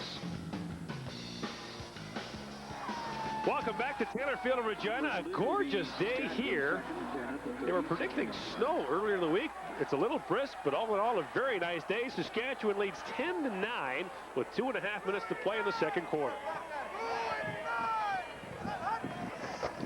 Jimmy Kemp gives it off to Robert Mims on the draw play, and nothing doing there. Joe Fleming gets in there, along with Henry Newby and Virgil Robertson, and Saskatchewan will be forced to punt into the wind. And we'll see Julio Caravata, and we've seen two Canadian quarterbacks this year. Larry Justanis played earlier this year for Hamilton, and we'll see Julio Caravata, the pride of Simon Fraser University. Hey, hey, there's another Simon Fraser University grad. We're 3-2, by the way, on the season.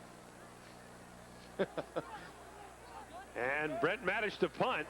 Ted Alford is the only man back, and he's only standing about 30 yards away.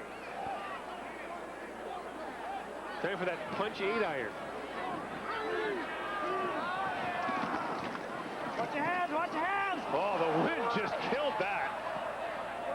And it rolls out of bounds right at midfield. Brent Maddich with a 17-yard punt. Never had a chance. Well, we have a moment. Let's have Darren Detition tell us what's coming up at halftime. Darren? Thanks very much, Gord. One game played this afternoon between the Ottawa Roughriders and the Montreal Alouettes. We'll have highlights of that contest. We'll also take a look at the Mike Trevathan incident. All that and more coming up at the half. All right, thanks very much, Darren. So Julio Caravata comes in to quarterback the BC Lions. Last year, through a touchdown pass, had one interception, completed 53% of his passes for BC. And quickly the fake goes to the sidelines, and the pass is incomplete as Ted Alford is once again in the middle of a controversial call at the sidelines, but he is ruled out of bounds. Yeah, he's definitely out of bounds. Julio Caravata has to get that ball out there quicker in the short side out pattern, and you can see he's clearly out of bounds. A good call by the official. You know, talking about Julio Caravata's taking the hit right there from Tim Edwards after he throws the ball, and all three BC Lions quarterbacks have been pounded as they deliver the football in this game. On second down, Caravata has time, has Matt Clark, and should have a first down as he gets down to the 43-yard line. I don't think a Lions quarterback has seen a completion today. Julio Caravata was on his back again and sort of side-armored it. I think LeBron Robinson got the pressure on the stunt, 98 right there, and he had no idea that ball was caught. A 13-yard gain to Matt Clark. These quarterbacks are taking a pounding, and they're running out of...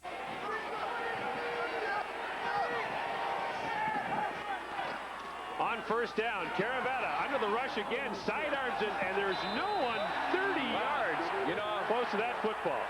I think Julio Caravetta just had enough of being hit. He saw the pressure coming and didn't care if there was a receiver out there or not. He was throwing it away. Matt Dunnigan told me one time that what you do is, when you're getting hit like that, you just throw the ball and wait for the crowd. If they don't say anything, it was probably complete. Bobby Jurison putting the little push on Julio Caravetta, and there's no one over there. There was nobody in the time zone. Second down. Here comes the blitz. Caravetta throws it to the wide side, and it's incomplete for Larry Thompson. And now the Lions have a decision to make. Do you try a 50-yard Lou Pasaglia field goal, or do you punt with 1:29 to go? Yeah, well, Lou's coming on with that tee in his hand, so 1:29 to go here in the second quarter.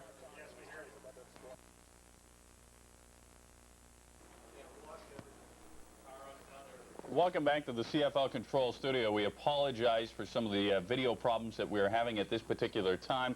Perhaps they didn't pay the power bill in Taylor Field. We're not really sure. We were talking, gentlemen, at the end of the first quarter about the BC Lions and their quarterbacking situation. You know, they got a good young kid, Chris Vargas, who can come in and fill in for Damon Allen, but now both of them are out, and Julio Caravata's in there, and we'll talk about him at the half.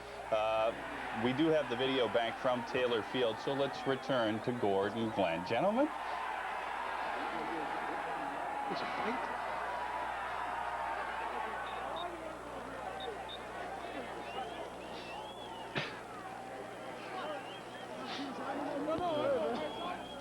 Now, obviously, we're still having technical difficulties at this point in time, so we'll return to Taylor Field as soon as we get those cleared up. So, gentlemen, let's talk about Julio Caravata. He comes on in relief. I mean, do we really have a choice? I guess we pretty much do have to talk about him. So Caravata comes in there, and it's an unfortunate set of circumstances for the BC Lions because Vargas was moving the ball offensively. Yeah, first of all, they're lucky they got Julio Caravata. Where would they be then? That means Louis Pasaglia would be playing quarterback. The best play that Caravata made, though, in that second quarter play had nothing to do with his arm. As we saw in that series, had to do with his foot. There was a beautiful little onside kick, and the next thing you know, Mike Trevathan makes the catch, and BC almost ended up getting a touchdown out of the play. Well, you know, I think Joe Paupau's had some great coaching decisions in the first half. It's kind of easy for him. It's a game that really doesn't mean a whole lot, so you might as well have some fun. I thought the onside kick was great, and even though they're down to Julio down by the schoolyard Caravata, I mean, who cares? I mean, they're having fun today. Marty, didn't Julio play some quarterback in the World League, though, or was he strictly a kicker over there? I think he tried out for a little while, but I don't think he played. But you know what? The thing about the BC Lions is they have three quarterbacks. They're the only team in the league that has three quarterbacks, and it's because of Julio's kicking. You know what? Some would say, though, that the Saskatchewan Roughriders haven't had a quarterback all season long. Oh, good shot. Well, truth be told. Letters go to Darren Detition. Should we spell your name? Having said, yeah, good luck. You see, they never come to me anyways, right? Nobody can get it right. Having said that, though, Jimmy Kemp, he doesn't look like a bad quarterback. This is the guy that they picked up from the Montreal Alouettes because Saskatchewan thought that they had a keeper here. And you know what? He looks relatively sharp. I know guys who play with him love him. They say he has exceptional poise. He's only 23 years old, and he acts a lot older. And I think he's going to be a good quarterback. Of course, he needs a little bit more playing time. Marty, the best attribute that Jimmy Kemp has is the fact that he is a terrific ball-handling quarterback. Play action is his forte, so he's with the right team. I mean, he's got Robert Mims with 1,000 yards, so defenses are thinking run, and then play action, which Jimmy Kemp does so well, becomes just that much more effective. Late in the second quarter now, the Saskatchewan Roughriders and the Lions continue to play. Unfortunately, at this present time, we don't have Gordon Glenn. There are 43 seconds left to go in this first half of play. Saskatchewan and Kemp trying to move the ball downfield. 10-9 is your score. The BC Lions bouncing back to make a game of it with this touchdown that they had recorded via Chris Vargas to Mike Trevathan. Leif, by all means, please, you're our studio analyst, and generally when you're on the road, you do a little color for us here. It looks like Saskatchewan. So this is the formation that I love for Saskatchewan. I believe Bobby Jurison comes in and plays a little fullback here. There he is, number 71, wearing a good number, I might add. He inherited that from one of the finest Saskatchewan Roughriders in the history of the league. I've never seen that number with such a tough guy before. Okay, Gordon Glenn will rejoin us Help now. us. Never a dull moment at Taylor Field, Darren. We lost our electricity for a while. This is a 3rd and 2 gamble by Saskatchewan. Robert Mims should have it as he crossed the 40-yard line. I don't know what it is about the electricity and me, but it's always something, I guess. And we lost the power here at Taylor Field for a bit. The Riders have survived a field goal try by BC. Luke Pasaglia missed it. Aaron Ruffin brought it out. And now Saskatchewan narrowly escaped a 3rd and 2 gamble, but picks up a first down with 38 seconds to play here in the first half. Saskatchewan continues to lead the game by a score of 10-9. I'll tell you, the fans are pretty charged up with the second effort from Robert Mims there. Maurice Kelly had him dead to rights in the backfield, but second effort got his team the first down. Clock is running, and working into the wind, Saskatchewan will no doubt be content just to run the ball out. Run the clock out, rather, sorry. Robert Mims gets out close to the 50-yard line. A pickup of 8 yards for Mims. Robert Mims leads the CFL in rushing by more than 300 yards. And today has 76 yards rushing. And I asked Scott Hendrickson about that front 5 offensive line and the relationship they have with Robert Mims, and they said it's a great one. Robert Mims takes them out for lunch all the time, and in fact, he's going to set up a plaque for each one of that offensive line if, in fact, he does win the rushing title. And you can see the front 5 right there. Paul Vida, John Terry, Scott Hendrickson, who is just being helped off the field right now. He's shaken up on that last play. John James and Pete Shorts make up that offensive line. As you see the man nicknamed Pooch make his way off the field. 2nd and short for Saskatchewan. The clock running. This should be the final play of the first half. One word to describe Scott? A wild man. Well, that's 2 words. Jimmy Kemp is happy to go down to one knee as the first half comes to a conclusion. The BC Lions get a touchdown catch from Mike Trevathan. The question is, will any of their quarterbacks be healthy enough to finish the football game? Damon Allen and Chris Vargas have both been injured. The BC Lions trail at 10-9 after the opening 30 minutes.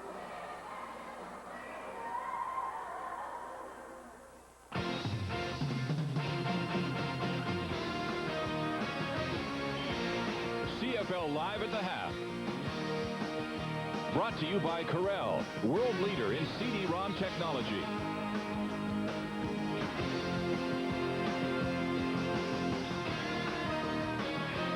Welcome back to our CFL control studio. They got their electrical problems cleared up in Taylor Field, at least we hope so. Now, last week it was Mike Trevathan creating a number of sparks. He was involved in an extremely controversial play. The BC Lions were taking on the Edmonton Eskimos, and wouldn't you know it, Trevathan got into an incident with Reggie Pleasant on a previous play. Trevathan thought pass interference should have been called. He grabbed his helmet, threw it on the turf. His chin strap fell off at that particular time. So he returns to the huddle, goes in motion, gets set to run his route. On the next play, he's still got his chin strap in his hand. You'll see Reggie Pleasant, number 6. You see Trevathan. You'll also see an official. Now, is Trevathan trying to throw the chin strap at Pleasant, or was he trying to hit the official? Well, a triumvirate got together from the Canadian Football League, the commissioner, Larry Smith, the director of officiating, Ross Perrier, and Ed Shalupka, also from the CFL. They took a look at that video. They said that no suspension or fine for Mike Trevathan was warranted, much to the chagrin, Marty, of the CFL's officials. Well, that's right, Darren. In fact, the officials submitted a report to Larry Smith and said that there was no doubt in their mind that Trevathan was throwing at Ian Bain, was the umpire's name. Dave Ewell immediately ejected Trevathan because he felt there was objectionable conduct and intent to abuse an official. That was their opinion, and they were hoping to get support from the league. The league obviously didn't give it to him because you see Trevathan in the game today.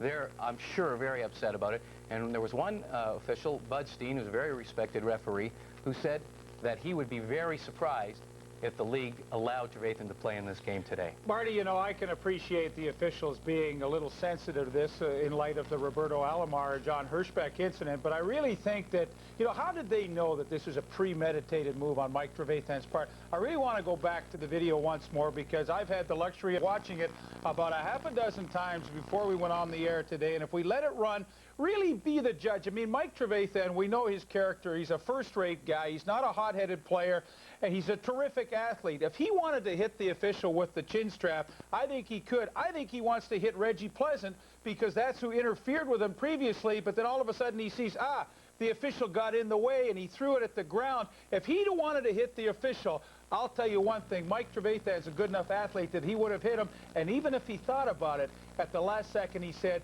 I can't do that, and he threw it at the ground.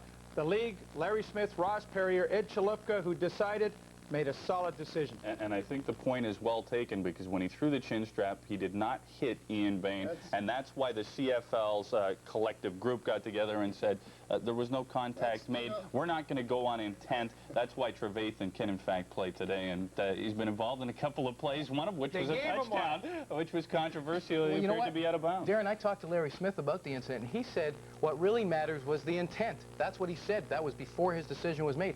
Now, what was the intent? The intent was to throw it at somebody. I mean, you were all agreeing that. Why? The officials? Yeah, but I mean, Bob, a guy takes a piece of equipment and throws it at somebody. I mean, that's ridiculous. It hit the ground. But he threw it at someone. In fact, Ian Bain, the umpire, said... But that's like saying the official's looking down the field and he throws a flag because he thought he was going to do it. You know what? Listen, Bob, you brought Mike Trevathan into the league. Tell us about his character. I mean, what kind of guy? He's a great guy. First of all, I'm going to say one thing. You can't condone him losing his poise and getting a penalty that cost them, you know, a ball game in that situation because Matt Clark had a big first down and they were on a drive then. And Mike's just a tremendous competitor. He's a first-class guy. I don't think he'd ever do anything to hurt anyone.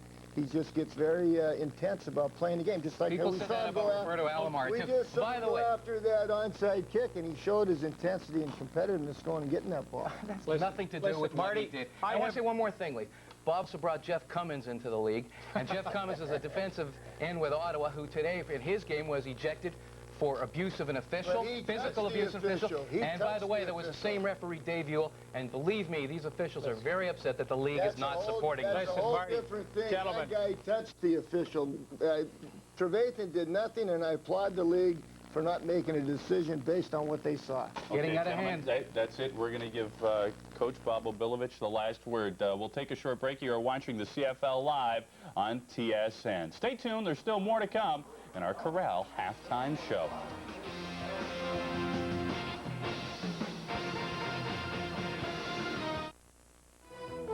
Ron Lancaster played 19 seasons in the CFL, 16 in Saskatchewan and 3 in Ottawa. During that time, he set scores of passing records and was an All-Canadian 4 times and the CFL Most Outstanding Player in 1970 and 76. In 19 seasons, Lancaster threw for more than 50,000 yards. You can see more of Ron Lancaster and other CFL legends at the Canadian Football Hall of Fame in Hamilton.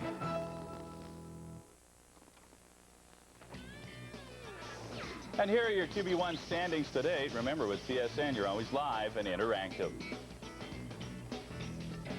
Now, there was one football game played earlier this afternoon. The Montreal Alouettes, still in 10th and clinching second place in the Eastern Division, were home to the Ottawa Roughriders. Steve Taylor got the start in this football game for Ottawa. David Archer still injured. He was watching from the sidelines, but it would be the Montreal special teams who strike first.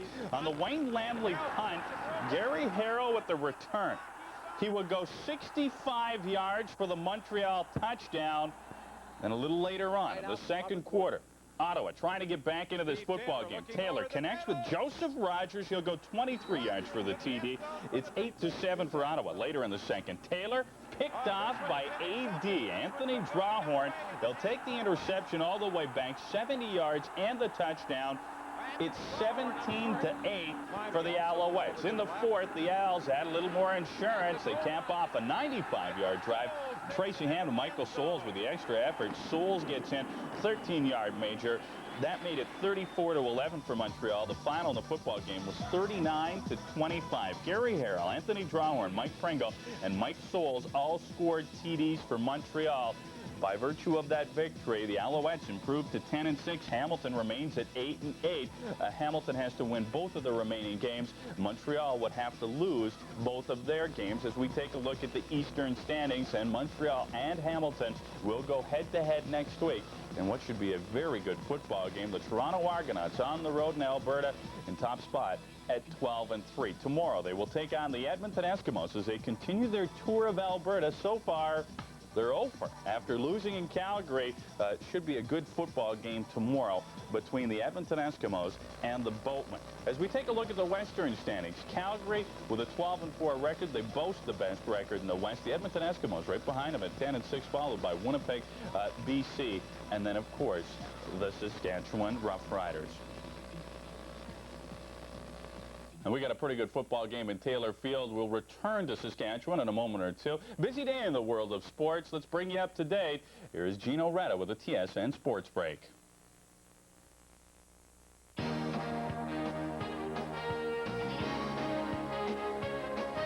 This Sports Break is brought to you by Duracell Power Check.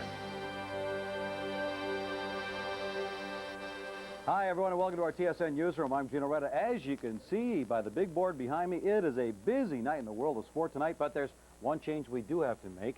Game number 1 of the World Series between the Yanks and the Braves has been washed out. Just the third time in Major League Baseball history as the opener of the World Series has been postponed. Heavy rains in the New York area have forced Game 1 to be pushed back to tomorrow night, and that's weather permitting. Rain is also forecast for Sunday. Postponement means the teams will play 5 games in 5 days. We kind of knew it wasn't going to happen today. I mean, if we came to the park and all of a sudden it started raining, and then we're all ready to play, and then it rained out the last minute, that would be a little bit disappointing. But now, I mean, you had 5 days. Another 2 is not going to hurt us. I don't think we're going to be stale no matter when we play. I think there's a lot of excitement in this room, and you know, Joe's done a good job of getting us ready, and I don't think there'll be any staleness. So no baseball, but 6 games in the NHL coming up tonight. We'll set the table for you with some news, views, and previews coming up on SO NHL Saturday night at 7 o'clock Eastern Time. And then I'll be back with Sports Desk right after that at 7:30 Eastern Time. Hey, stay with us. You're watching the CFL Live on TSN.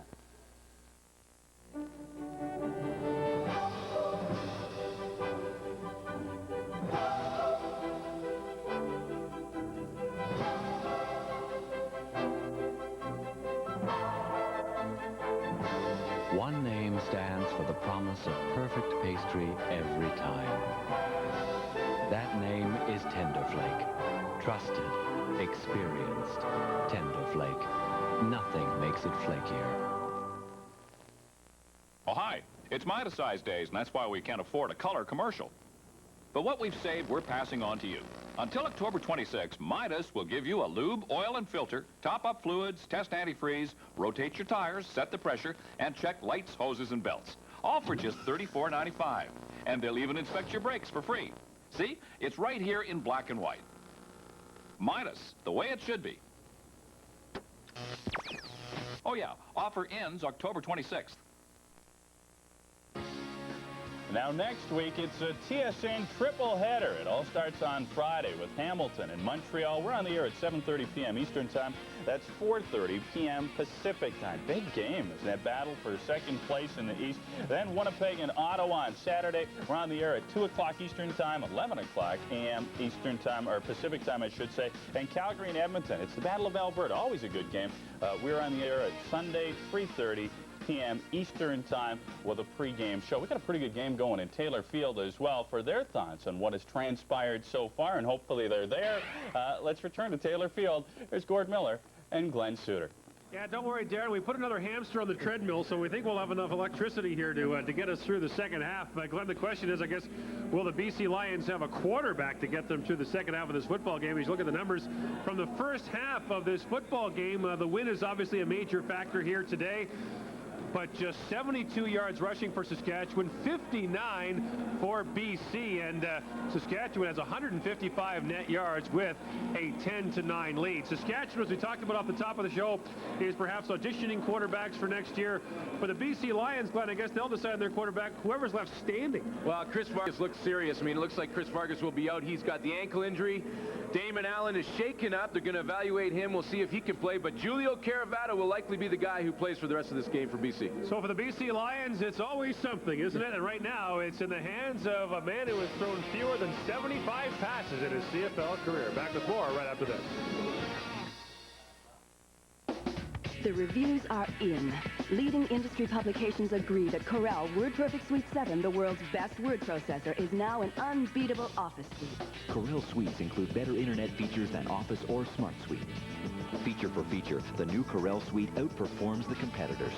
Now it's Microsoft's turn to play catch-up. Shouldn't you use the best? Corel WordPerfect Suite 7. It's unbeatable. Valvoline's family of products protect your car in tough Canadian conditions. Valvoline Motor Oil, the right oil for your car. Pyroil chemicals enhance and protect your vehicle's performance. Xerox brand antifreeze prevents corrosion under extreme operating conditions. TM8 synthetic engine treatment performs to reduce wear on vital engine parts. Do it right. Valvoline, more than just oil. Enter for a chance to win a go-kart at Canadian Tire stores coast to coast. See stores for details.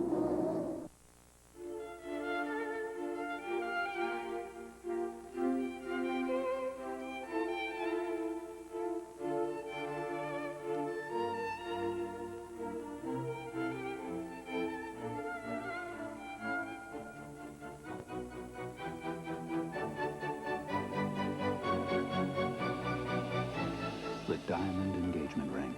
How else could 2 months' salary last forever? Welcome back to Taylor Field in Regina. After the first half, Saskatchewan enjoying a 10-9 lead on the BC Lions, a first half in which we lost power momentarily at the end. Always seems to happen here, doesn't it? Yeah, I remember our second game last year, Saskatchewan-Edmonton here. We went into overtime, and you were talking on a cell phone for most of the overtime because we lost power. That's right. The kickoff here is taken by Lamarck Brim, number 1.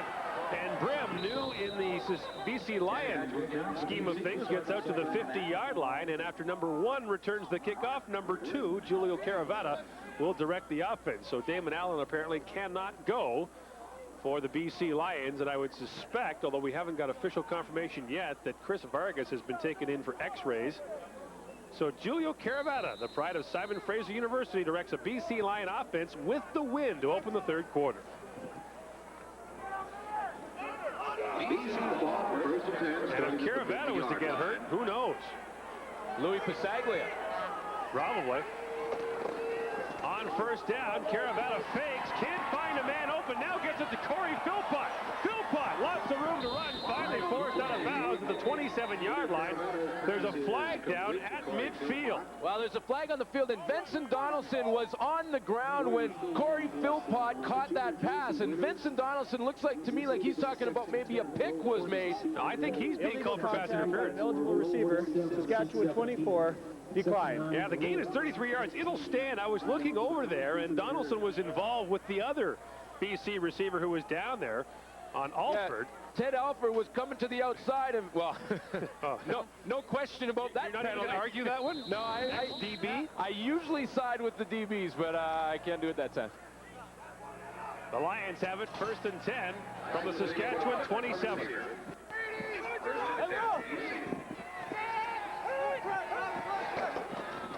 Here's Philpott. Corey Philpott inside the 10.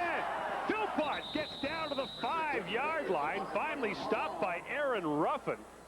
But Corey Philpott, a one-man gang for the BC Lions, has a pickup of 23 yards. So I had a conversation with Richie Hall, the defensive coordinator for the Saskatchewan Roughriders, and he told me, you know, we're pretty good on defense, but we give up big plays at the wrong time. And Corey Philpott took advantage of it there, busting up through the middle, and some sloppy tackling by Saskatchewan. Now 1st and goal. Philpott looking for that first rushing touchdown of the season, reaches out. Oh, he was reaching for that one. He was reaching for that one, wasn't he? He could taste it. He wants a touchdown so bad on the ground, and he could taste it, and he reaches out to try and pull it off here. Good job by the Saskatchewan defense to stuff it up. Bobby Jerson and LeBrant Robinson getting in there. Look at Philpott. Oh, I gotta have one. 2nd and goal. And you know the Lions are thinking about getting 6 for number 6.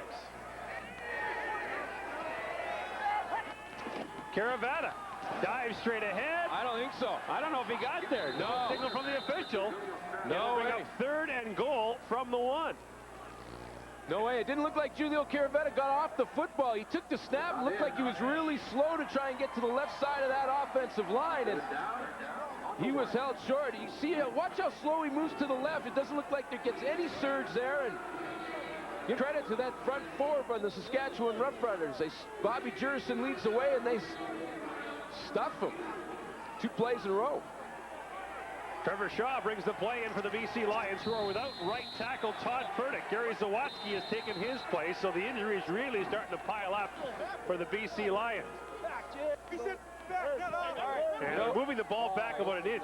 You know, Gord, Jamie Terrace, number 60 in your screen right there, is the right guard. I think if they're going to go quarterback draw or quarterback sneak, go right behind 60.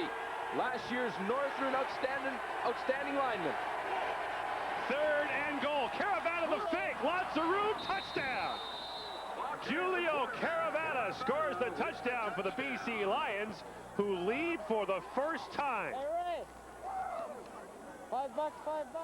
Well, it was a great play fake to Corey Philpott that gives Julio Caravetta the opportunity to get in the end zone, because the Saskatchewan defense was thinking run all the way, plugged up the middle, but Caravetta broke to the outside. Watch the play fake. Right there in that whole defense, Dan Razovich was the one who had contained on the outside. He was influenced by the fake. Caravetta gets the touchdown. The 3rd of his CFL career. Now will stay in the hold for the point after, and Lou Pasaglia puts it through. Stays in the hold. Now he'll go back and get the other tee because he's got to kick off. That's right. And then he'll drive the team bus to the airport. BC leads Saskatchewan 16-10. Play Safeway's Touchdown to Win. If your name appears below, you may have won $300 in MasterCard Travelers checks from Bank of Montreal. Enjoy unsurpassed acceptance and replacement service worldwide. Now available in 11 major currencies. Or the new Dirt Devil Ultra Hand Vac. Twice the power and twice the convenience, now with handy attachments on board. And the new Broom Vac. It sweeps and vacuums in one simple step. Touchdown to Win ballots. Available exclusively at all participating Safeway stores. That's all it takes. Hey, look who just turned up. Wait till you see this. Turn out the cup and you can instantly win. Or collect to win spectacular prizes in the Just One Taste of Great Adventures contest. Like Glenwood Hitachi Home Theater Systems. Or you could turn out a soft top package.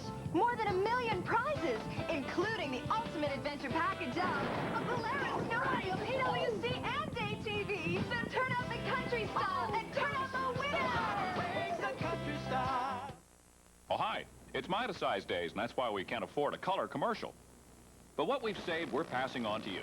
Until October 26, Midas will give you a lube, oil, and filter, top-up fluids, test antifreeze, rotate your tires, set the pressure, and check lights, hoses, and belts. All for just $34.95. And they'll even inspect your brakes for free. See? It's right here in black and white. Midas, the way it should be. Oh, yeah. Offer ends October 26th. Julio Caravetta talking to Damon Allen on the sidelines, and Caravetta, who normally kicks off for the Lions, is not doing it here. Joe Paopao decides to give him a rest, so Lou Pasaglia will kick off for the Lions. I don't know that it's a rest more than you don't want your only quarterback left to be covering kickoffs. Someone might try to take his head off. This is Aaron Ruffin from the 23-yard line. And Ruffin dropped down to the 32-yard line, and the BC Lions all kinds of emotion here after this touchdown from Julio Caravetta. I just want to point out again what play action can do to you. There's Dan Razovich. He's influenced by the play fake. He'll go just out of the screen for a minute. Watch him jump inside there. He goes just out of the picture there, and then by the time he gets back in the picture, he's out of the picture and out of the play. And so the Lions open the second half with a scoring drive that goes 5 plays, 6 yards, and gives them their first lead of the football game. All of this with their first 2 quarterbacks injured. Jimmy Kemp remains in for Saskatchewan. Gets it quickly to Curtis Mayfield, who has the Saskatchewan touchdown, and it's scored out of bounds at the 48-yard line. Mayfield thought he was gone, but he was pushed out by Maurice Kelly after a gain of 17. That's a good play call, though. BC Lions line up in that blitz defense on first down, and finally, Jimmy Kemp has the right call to make. You know that Maurice Kelly's going to give Curtis Mayfield some room. Now, let's see if he steps out of bounds. Yep. Yeah, right there. Good call. 48. You see that left foot is right on the line there, and then he's back in. The official right on the spot. First down for Saskatchewan.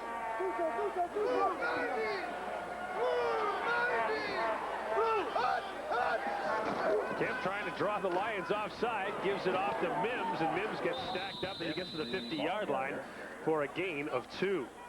Robert Mims leads the league in yards from scrimmage as well, 1,500 plus on the year. And twice this season, he's had 25 carries in a game. That's the high in the Canadian Football League. And Dave Chaders and him hit helmets a couple of times. Chaders getting a little antsy, but stays onside on the stagger snap count by Jimmy Kemp, and slides over and gets involved in the play.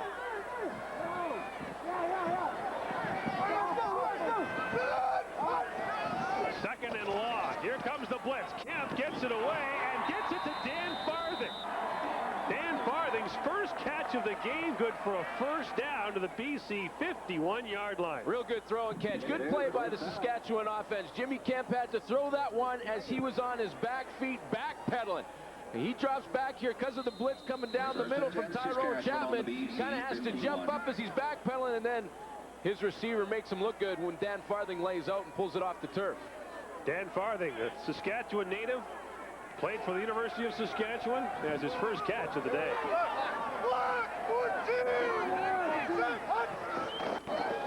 Mims tries the right side, and Dave Chaders tees him up, and David Meva finishes Mims off. Well, Dave Chaders has been having a good football game. He's put a tremendous amount of pressure on Jimmy Kemp on passing situations, and from his nose tackle position, he slides over real well. He's got good mobility laterally, and he runs down a pretty quick running back before he gets to the outside. We talked about Scott Hendrickson earlier. Dave Chaders was telling the story before the game about lining up opposite Hendrickson. They played against each other in college, and Chaders blocked a field goal to win a game. And Growell let him, remember me? Henderson looked up and goes, oh, not you. Second down. Kemp has time. He's going to run it, and he's not going anywhere. Tyrone Rogers ran him down. Well, and forced him back inside, and Joe Fleming finished him off. Sorry, Gert. I mean, Jimmy Kemp is a pretty good young quarterback. He reads well, throws the ball pretty well, but he's not a running quarterback. In fact, coming into this game, he had only rushed the ball for 9 yards on 16 carries. Ouch. That's an average of 0.6 yards a carry. So you know he's not a running quarterback. Brent managed to punt into the wind. Ted Alford is back deep. So is Lamarck Brim. And Matic, along with Lou Pasaglia, has all kinds of fun kicking into this stiff breeze. Not a bad kick. Maurice Kelly fields it down to the 33-yard line. Dives ahead, flags everywhere. That'll be no yards against the Saskatchewan Roughriders. 16-10 BC leads. You're watching the CFL live from Taylor Field. At Maple Leaf, when we reduced the fat in our new lean and light wieners and bologna, we tested the taste with families just like yours. We found we could reduce the fat by 60%, and lean and light would still have that mouth-watering Maple Leaf taste. Any less fat? Well then, we'd appeal to only some members of the family. The uncompromised great taste of new Maple Leaf Lean and Light. Taste that's a cut above. Valvoline's family of products protect your car in tough Canadian conditions. Valvoline Motor Oil, the right oil for your car. Pyroil chemicals enhance and protect your vehicle's performance. Xerox brand antifreeze prevents corrosion under extreme operating conditions. TM8 synthetic engine treatment performs to reduce wear on vital engine parts. Do it right. Valvoline, more than just oil. Enter for a chance to win a go-kart at Canadian Tire stores coast to coast. See stores for details. In this clinic, I can't stop for a tough headache, so I asked the doctor. We talked about different kinds of pain relievers, aspirin and Tylenol. But today, she recommends Advil. It really works fast, and it's tough on pain. Just one Advil's as effective as 2 regular-strength Tylenol. Headache? No, thanks. I've already got one. Advil, for today's tough pain. Damon Allen began the game as the BC Lions starting quarterback, but was injured early on when he was accidentally leg whipped by Saskatchewan's Tommy Smith. He was then replaced by Chris Vargas, who was stepped on by his teammate Sean Millington. And as a result, BC's starting 2 quarterbacks are out of this football game. Julio Caravata in for the Lions.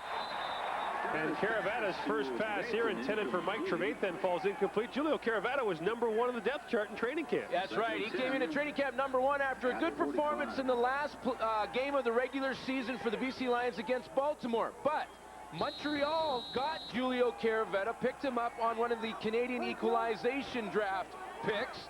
Caravata refused to go to Montreal, sat around, missed most of training camp. Andre Ware gets the start. Caravata's third in the depth chart when the season opens. Caravata throws that pass incomplete. Aaron Ruffin had a shot at it. Vincent Donaldson had a shot at it. Terrell Ulmer had a shot at it, but the pass ball's incomplete.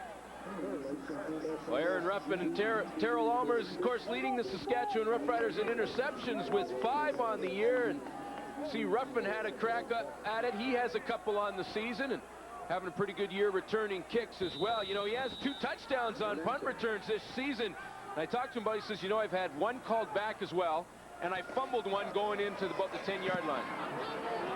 Good kick by Pasaglia. This is Harris from the 24-yard line. Forced back, and he is jumped by Trevor Shaw, and Harris is stopped at the 25-yard line. A 42-yard punt by Pasaglia, and it ends up as being no return for Rod Harris. Well, he picked up a few yards, then saw that wall of white jerseys and said, none of this, I'm going back. Yeah, so stay with them, lock them up. Now, Jimmy Kemp late getting the coat off. Wouldn't you be? We suntan in this weather, and you can see him behind Jim Daly there a moment ago. That was Roger Aldag, the outstanding former offensive lineman for the Saskatchewan Roughriders. He helped out in training camp as an offensive line coach, and now he's coaches during the game, helps out during the games. On first down, this is Mims behind that big offensive line. Oh, man. Henry Newby ran him down, and Robert Mims didn't know what hit him. Henry Newby's got good speed for a big man. He's 230 pounds. His first game with the BC Lions was in Seattle's camp and was a late cut there, and BC Lions very happy to have him back. I mean, Mims takes off. Look at the backside pursuit from Henry Newby. Oh, and he got cut down low by Maurice Kelly as well. Mims is lucky he got up. That's pretty good speed.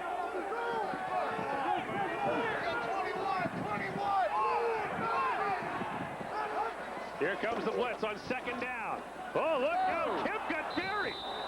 He was looking over to his left, but Reggie Carthon jumped up, and all Kemp could see was green. I don't know if Newby or Joe Fleming will get credit for the sack, but they should give half of the sack to Reggie Carthon because Jimmy Kemp had nowhere to throw that football. Reggie Carthon is coming on on the halfback blitz right here. He's going to come upfield and then hurdle the block of Bruce Boyko, or excuse me, Robert Mims. Look at this. Jimmy Kemp can't see downfield. And Henry Newby comes up and grabs the legs of Jim Kemp and pulls him to the ground. Quarterback's getting an up-close look at the turf here at Taylor Field. A sack of 7 yards for BC. Matic will have to punt. Saskatchewan trying to hang on until they can get the win in the fourth quarter. Matic, low line drive kick. It's a good one. Drives Alford back to midfield. And Alford dives up to the 50-yard line. All in all, pretty good. A 36-yard punt, a return of 4. That's a net of 32 at after a net of 6 on the last one. Julio and the Lions up by 6. When you need a sealant that's got to stick, Mono Ultra does the trick. Mono Ultra. When it calls for the best, the choice is clear. There won't be anything like it for years. Mono Ultra. It works in the sun. It works in your shower. You wash up with water and hang in an hour. Exterior ceiling's a whole new drill with Mono Ultra. It cures fast, it won't shrink or crack, and it's completely paintable. Mono Ultra. Get the Mono. Nevis is a direct marketer. Things like checks and forms and business cards and labels. You know, being in a small town doesn't hinder our business at all. The majority of our customers use either the Advantage toll-free phone or fax lines. And really, the 1-800 lines are the lifeline between us and our customers. We've had an increase of about 35%. If our 1-800 lines went down, we'd be out of business. Advantage, providing solutions for business. Valvoline's family of products protect your car in tough Canadian conditions. Valvoline Motor Oil, the right oil for your car. Pyroil chemicals enhance and protect your vehicle's performance. Xerox brand antifreeze prevents corrosion under extreme operating conditions. TM8 synthetic engine treatment performs to reduce wear on vital engine parts. Do it right. Valvoline, more than just oil. Enter for a chance to win a go-kart at Canadian Tire stores coast to coast. See stores for details.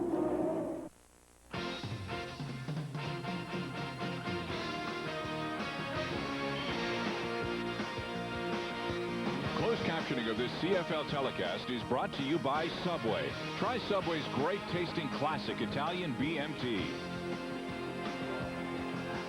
Welcome back to Taylor Field. Good field position for the Lions as they start at the Saskatchewan 50-yard line. On first down, this is Corey Philpott, who dives ahead a couple of yards down to the 47-yard line. We saw Damon Allen on the sidelines a few minutes ago.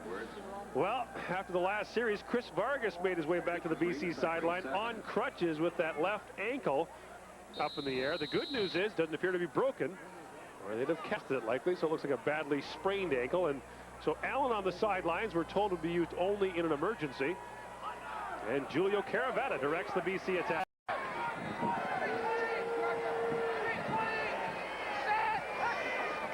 From the shotgun on second down, Caravetta guns it as Trevathan, who has a first down to the 37-yard line. No one should say that Julio Caravetta does not have a very strong arm. No, that's what they like about Julio Caravetta. He can throw it in there. I mean, in that game in Baltimore last year, played a real good, solid football game, and he can throw the curl. Terrell Almer is in pretty good position, but that ball was a dart. On first down, back to the ground, Corey Philpott. And Philpott gets thrown down hard at the 35-yard line by Tim Edwards and Errol Brown after a pickup of a couple. Damon Allen has put a brace, as you can see, on his left knee. And we are told that he could play if needed. Yeah, Damon Allen, of course, is a running quarterback, so he's 1-8 in his last 9 games at Taylor Field. Once again, the wide throw by Julio Caravetta. Larry Thompson makes the catch. It has a first down to the 20-yard line. And the BC Lions make hay while the wind is with them, to mix my farming metaphor. You know, when we go and do all these games, we always have a meeting with both head coaches, and across the league, without a doubt, every head coach in the league thinks that Larry Thompson may be one of the best receivers in the game today. On first down, Caravetta off the face mask and incomplete. He was looking for Ted Alford, and Terrell Ulmer flattened him looking for the loose ball. Well, you know, we talked about the arm strength of Julio Caravetta. Sometimes you got to put a little touch on that ball. Ted Alford was only about 10 to 12 yards away from his quarterback, and that was like a hot potato coming at him. Bounced right off his face mask. Watch the strength on this throw. Yikes. Right off the face mask. Second down. Draw play to Corey Philpott. 6 is Philpott. And Philpott has a gain of 3. He'll be well short of the BC first down, so we'll likely see Luke Persaglia in the field goal unit. Well, I'm not a big fan of draw plays on second and long. I got to tell you, I mean, I'm not second-guessing Joe Pau. I mean, he's the one on the sideline making the decisions, but You know, you get in a 2nd and 4 or 5 situation, drop play's pretty good, but 10 yards, a lot of yards to gain. Now Pasaglia to try a 25-yarder. Hit the upright last time.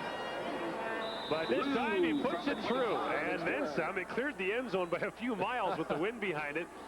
And with 3:39 to play, the BC Lions have extended their lead to 19-10 over Saskatchewan. BC has won the last 4 meetings between these two teams.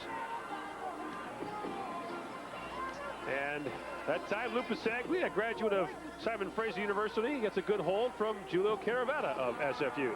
Yeah, Julio kind of had to double clutch it. Caught it at the beginning, and then he kind of was slipping through his fingers, so he presses against the turf and gets it on the tee. Should point out that Julio graduated from Simon Fraser 16 years after Louis did. 3:38 to play and counting here in the 3rd quarter, so Saskatchewan now down by 9 will work into the wind briefly and then try to do something with the wind in the 4th quarter. The wind is really starting to blow now.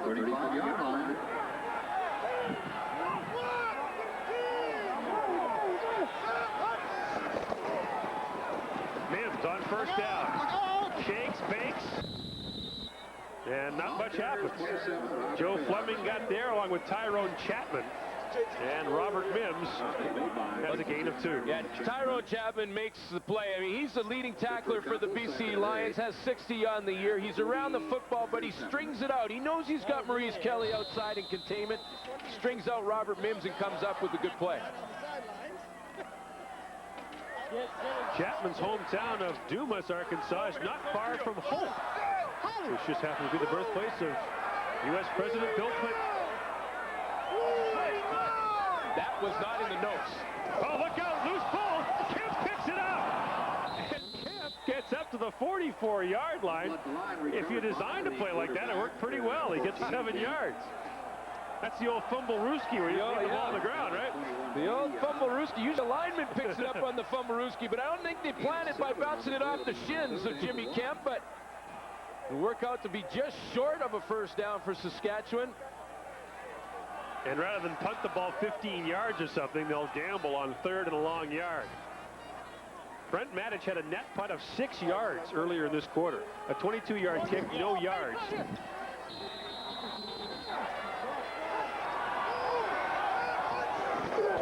Third and a long yard. Mims has it easily. Robert Mims. And it's a rugby scrum down there now, but Mims has a pickup of 3 and an easy Saskatchewan 1st down. A pretty nice job by the right side of that offensive line for Saskatchewan. A nice pocket for Robert Mims to run into, and picks up the 1st down. That's Kevin Mason, the man you were talking about in the opening there with Jim Daly. Mason, the man that a lot of people think might be the opening day starter for Saskatchewan next year. And the guy you're looking at right now is the one who wants to change the coach's mind on that decision. He has 2 games to do that.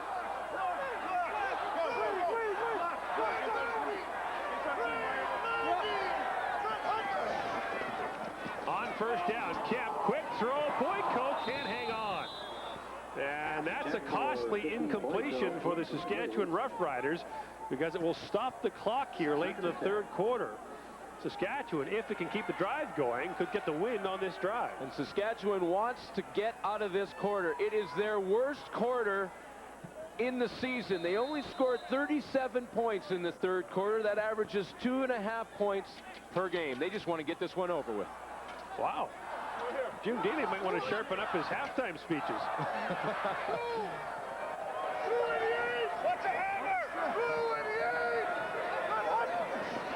Second down. Here comes the rush. Kemp sets up the screen perfectly. All kinds of room for Mims.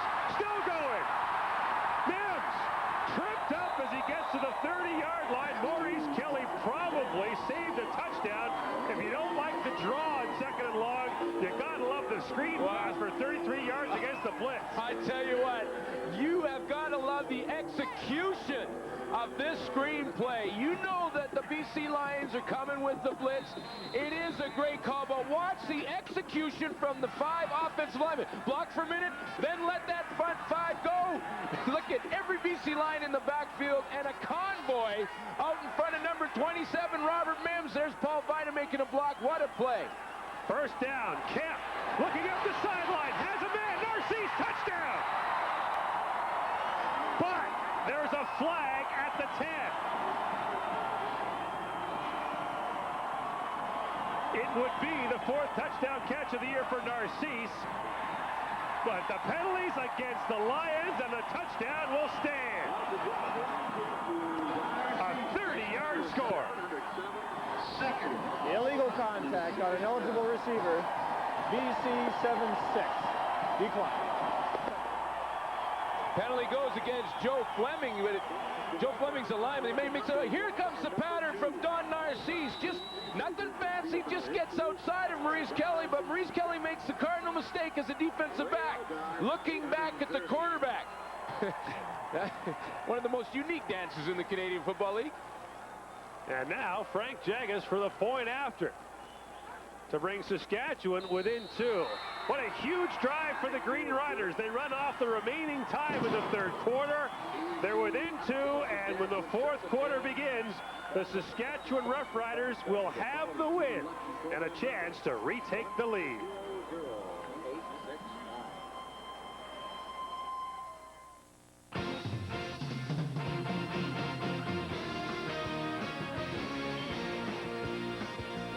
CFL Live at the Quarter, brought to you by Subway, the place where fresh is the taste. So Jimmy Kemp drives the Saskatchewan Roughriders downfield, and then he goes into the end zone for Don Narcisse, and lo and behold, we got a 2-point football game. Hey, but having said that, Julio Caravetta doesn't look too bad at all, Coach.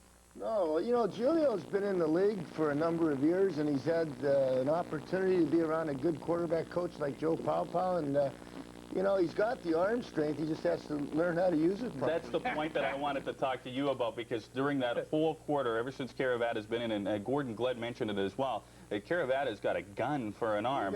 It's just making the right reads. We're just never quite sure where he's going to throw it to. That could be the problem. It's like the guy that hit the driver 300 yards. We just may not find it sometimes. But Julio, that could be his problem occasionally. You know what I'm wondering about, gentlemen? Damon Allen has a clause in his contract stipulating that he receives a bonus of somewhere around $12,500 for every game that he starts and the Lions win. Well, he was 4 for 7 in this game. He didn't last very long. I wonder if he's going to get that big bonus. Well, if he does, if they win, he better share it with the other guys. No, because I'll tell you what, you better thank his agent. You know what? Does Price Waterhouse know about this bonus and the clauses in his contract? Because they could be the determining factor. Let's return to Taylor Field. We're setting ourselves up for a pretty good finish. Let's go back to Gordon Glenn. All right, thanks very much, guys. Leif Pedersen talking about guys who hit the ball 300 yards and can't find it. I know I've played golf with Leif. I've gotten Dutch elm disease looking for some of his drives. How about Don Narcisse with the touchdown catch here? And Don is moving up on the list in the CFL's all-time catch list. He tied Rocky DiPietro earlier in the game, has now moved past him into 2nd place alone on the CFL's all-time catch list. And 157 yards away from his 8th consecutive 1,000-yard season. Corey Philpott takes that sailing kickoff back at the 10-yard line. Here comes Philpott. Leaping, he gets up to the 36-yard line, and Corey Philpott looked to be a step away from being gone. You know, when you're on the kickoff cover team, you're trying to hold teams to about the 35-yard line on a return. That's about where Corey Philpott got to, but boy, did it ever look good. And Philpott may be injured. Wow, Damon Allen, Chris Vargas, Todd Furtick, the right tackle, Kelly Sims, the starting defensive halfback, and now Corey Philpott have all been injured in this game. Just take a look. He kind of hurdles one of the tacklers right there and then goes down to the ground hard. Didn't see him twist anything, but might just have the wind knocked out of him when he hit the ground. His place will be taken by Lamarck Brim in the line. There's Don Narcisse laughing it up on the sidelines, and he now has 707 career catches. Ray Elgard, his former teammate, 123 ahead. Elgard, the all-time leader in the Canadian Football League. Interesting about that list is that DiPietro, Coffees, and Gabriel all played for the Hamilton Ticats. And I know Don Narcisse would love to catch Ray Elgard, but got to be looking back at another guy that was on that list, Alan Pitts, not far behind him. And he's making strides big time. He's taking him 3 steps at a time. So Philpott makes his way off the field, appears to be all right. Lamarck Brim, number 1, just added to the roster this week, will take his place in the BC Lions offensive backfield. And he takes the toss from Julio Caravana. Brim up across the 40, gets to the 43-yard line. The BC Lions like the way this guy runs the ball. He's out of Langston College, the same college as Ted Alford. And he's got 6 yards on his first carry. Well, he's a lot like Corey Philpott. He's got great speed to the outside, hits the holes very quickly, and for BC right now, he's got fresh legs.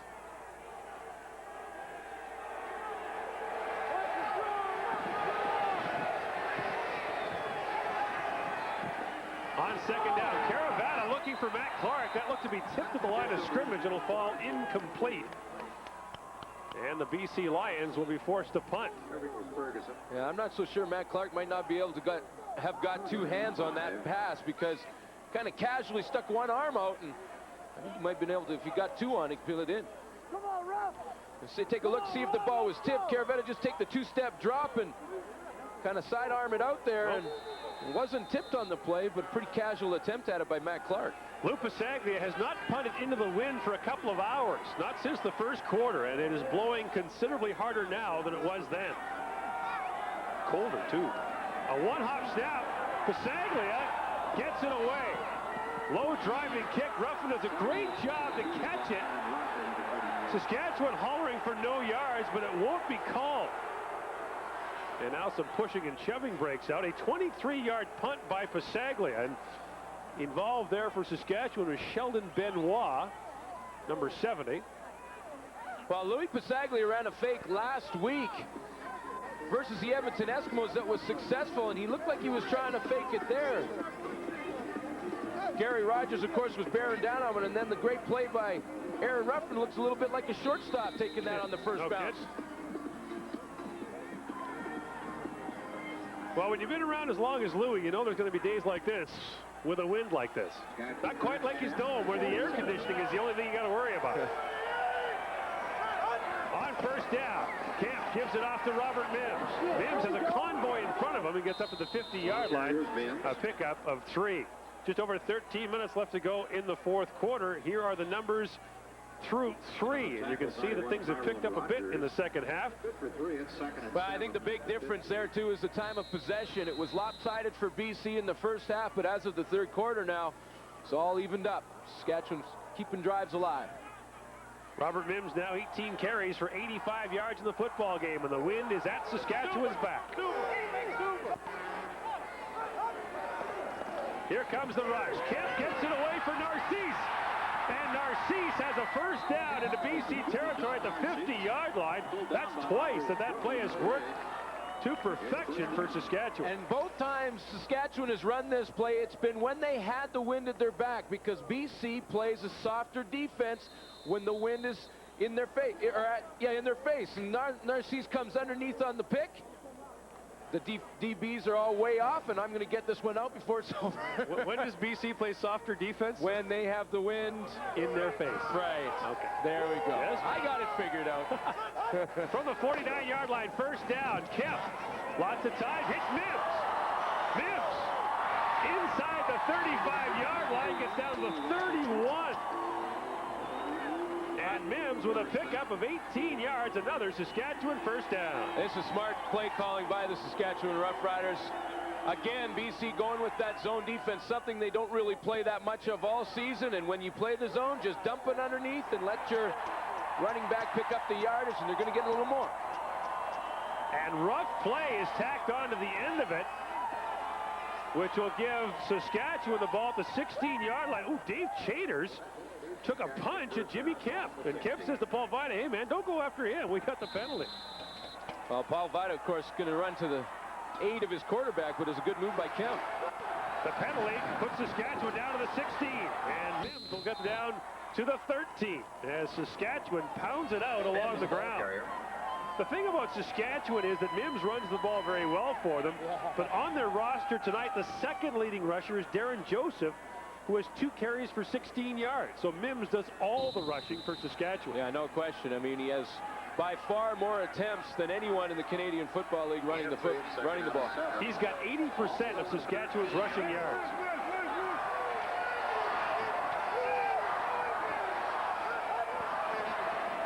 From the 13-yard line, kept to the end zone. Farthing can't get it.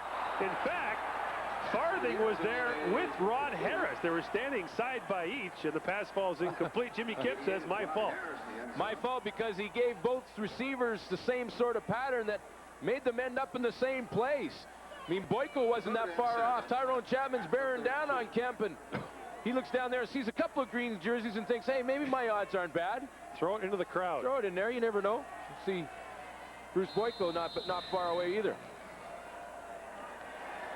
Third down from the 13-yard line, and we'll see a Frank Jagas field goal try from the 20.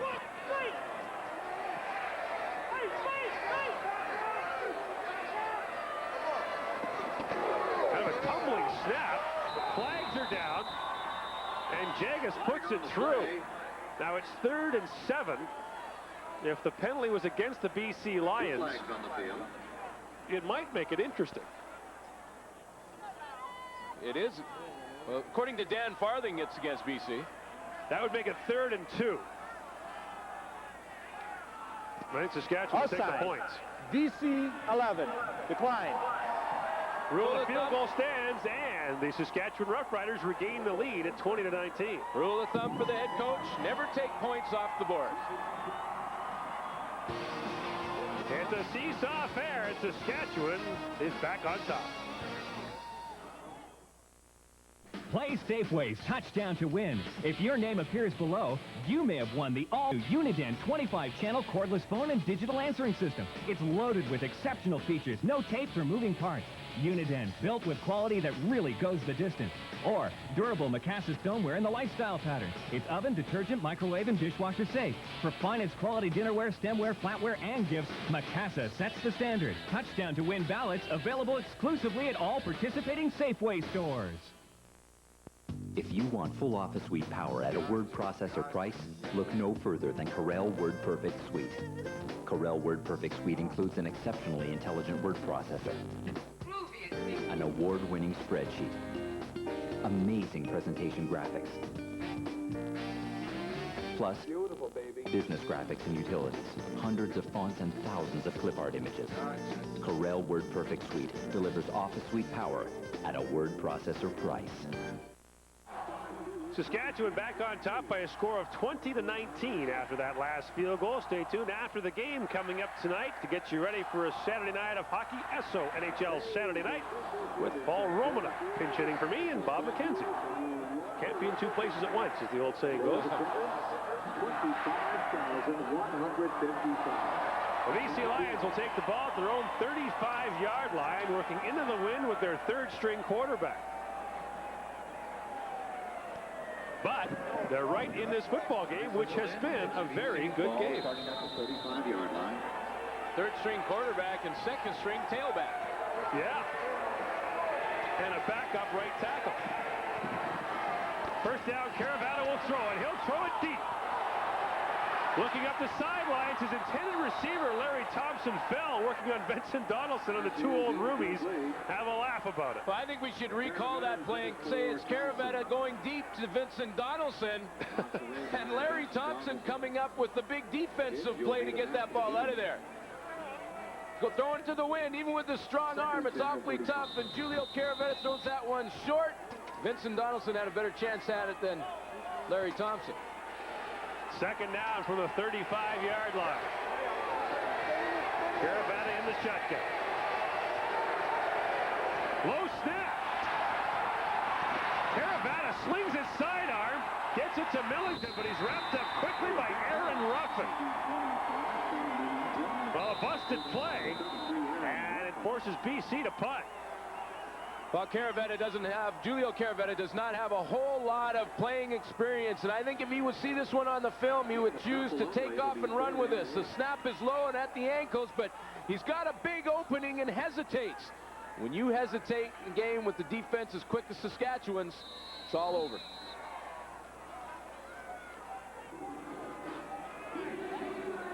They got the field goal team on. And here we go. This is not an 80-yard field goal try by Bisaglia. They're going to do it again. They're going to just use the field goal team to angle this out of bounds. Oh, high snap.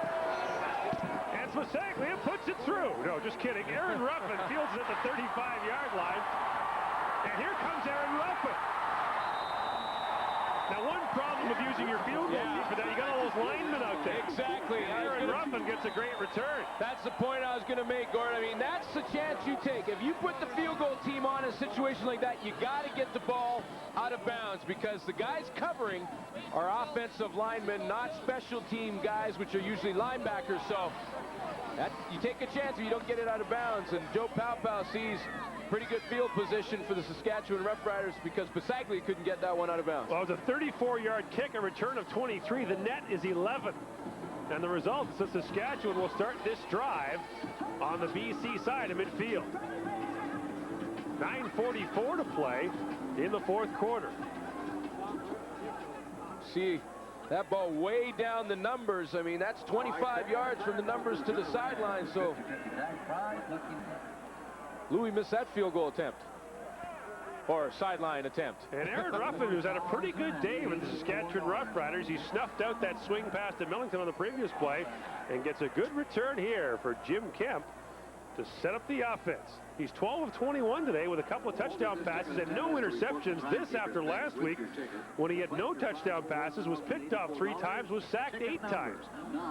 Yeah, 2 weeks ago, against Hamilton, Glenn, 3 touchdown passes against the Ticats. Yeah, that's what I talked to him. I said, you must have had some, you're kind of going through a roller coaster here because in Hamilton he threw for 71% and then had the bad outing last week in Winnipeg. But he said, I'm learning personnel. I've been trying to learn all year. We've rotated quarterbacks. We've changed offensive philosophies a few times, and it's tough to get any rhythm. And when you talk about the ticket in the U.S., of course, you're talking about Bob Dole and Jack Kemp. Well, there's Bill Dole, the offensive line coach, and Jim Kemp. And by the way, I checked it. Saskatchewan does have a season ticket holder named Clinton and another one named Gore, but we don't know if they're here today. You check that. Absolutely. It doesn't surprise me a bit. They got one named Nixon, too. From the 47-yard line, Kemp, lots of time, has it complete to Rod Harris. Maurice Kelly brings him down at the 42-yard line. And the pickup on the play is 6.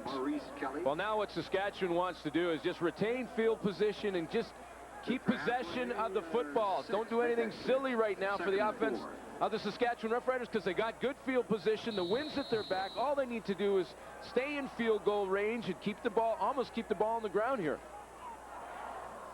The Saskatchewan Roughriders have fumbled the ball a league-leading 34 times this year. Second down, early movement, and it looks like that time the staggered cadence by Jimmy Kemp worked to perfection. Was there any head bob there? I don't think so. Chapman's saying there was.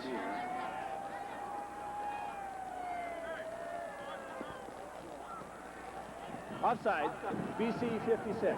Well, he was called. So that's a first down the easy way. Well, Jim Kemp learned from the first time he tried that not to use the head, just use the voice.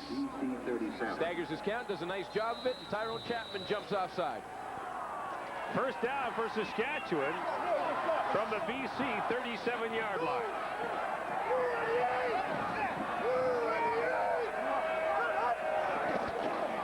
Robert Mims, look at Mims go. Down to the 24-yard line, the safety, Tom Europe, made the stop.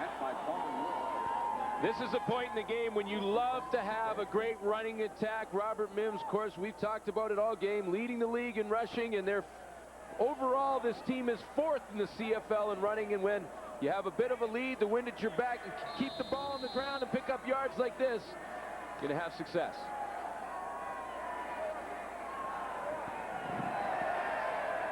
Eight minutes to play now in the fourth quarter. Saskatchewan has the lead and the ball. Mims gets down to the 20-yard line for a pickup of 5. You know what's amazing about Robert Mims, Gordon, is I'm looking through the stats Saskatchewan provides to us, and See, his best game of the season, 180-yard game. It was versus the Edmonton Eskimos in week 2, and I had to take the double take and look at the team that he did it on. The Edmonton Eskimos, who have the #1 defense in the league. And they have not been run on like that since. And he's over 100 on this game as well.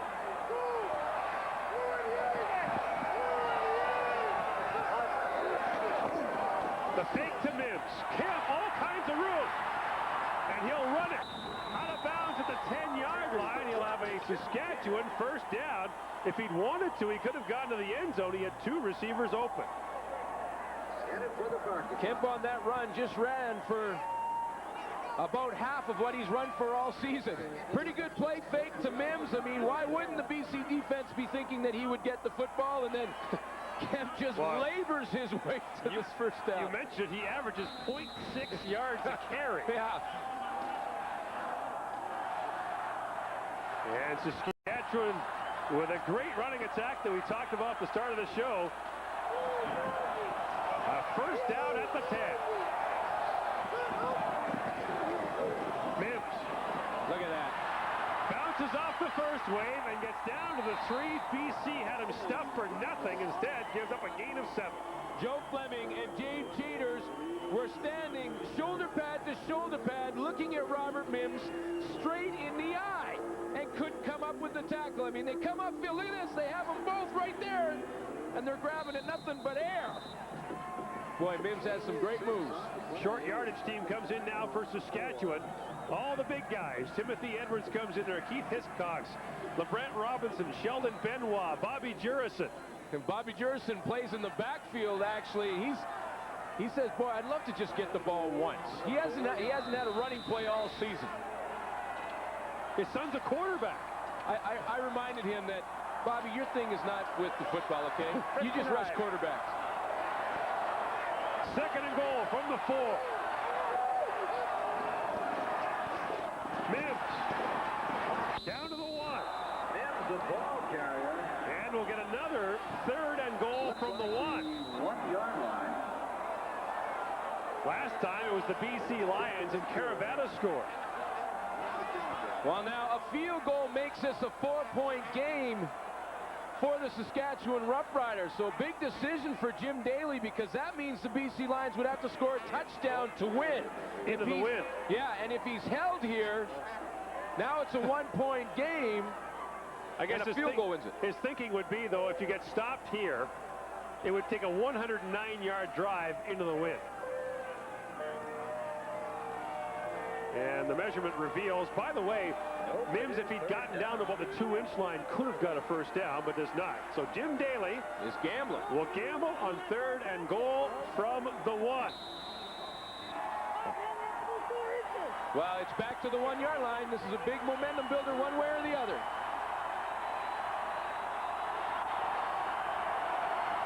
Kemp straight ahead. I don't think he got it. The ball came out. Touchdown! Touchdown, Saskatchewan! And the BC Lions are going to argue this for a while. It looked like a bad snap, but Kemp gets credit for the touchdown. His first rushing touchdown of the season. Well, Jimmy Kemp got stuffed up initially, but that front 5 for the offensive line kept pushing and pushing. Kemp finally worked his way into the end zone. It looked to me when I first saw it that he didn't get in. But he did. But he did, according to the officials. And now Frank Jagas for the point after to make it an 8-point Saskatchewan lead. I guess you wouldn't think of going for 2 here to make it a 9-point lead. Jagas puts it through. 5.5 to play in the 4th quarter. The Saskatchewan Roughriders lead it by 8. The reviews are in. Leading industry publications agree that Corel WordPerfect Suite 7, the world's best word processor, is now an unbeatable Office suite. Corel Suites include better internet features than Office or Smart Suite. Feature for feature, the new Corel Suite outperforms the competitors. Now it's Microsoft's turn to play catch-up. Shouldn't you use the best? Corel Corelle Word Perfect Sweet 7. It's unbeatable. Lasagna, sausage, and a spicy meatball. I could be up all night with heartburn. Not with this. Pepsid AC acid controller. This one little pill can stop heartburn before it starts. Just take this one now. It'll prevent heartburn and control acid for up to 9 hours. Bless you. New Pepsid AC, the first non-prescription medicine that can relieve and prevent heartburn caused by a meal. You can be heartburn-free with new Pepsid AC. I think it needs a little more spice.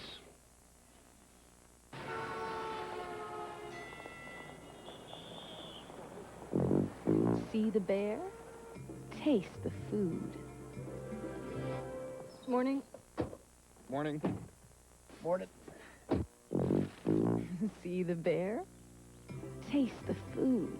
The sausage and egger.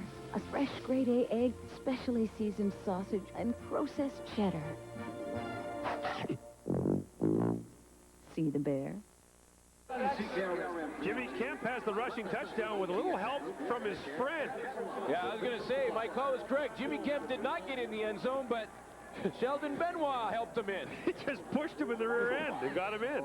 You see right down the line, initially he doesn't get in there, but when Benoit gives him that extra little push, the ball definitely has crossed the plane.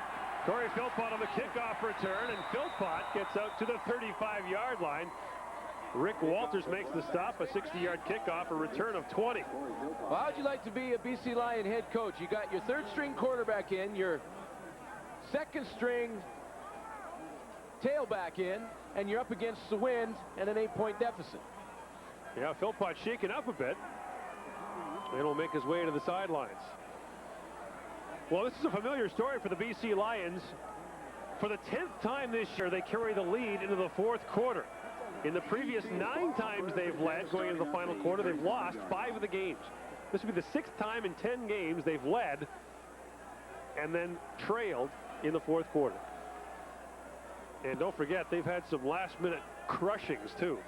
Well, I just still shake my head when I think about last week's game and how they lost that one, and a couple of penalties that are almost unheard of.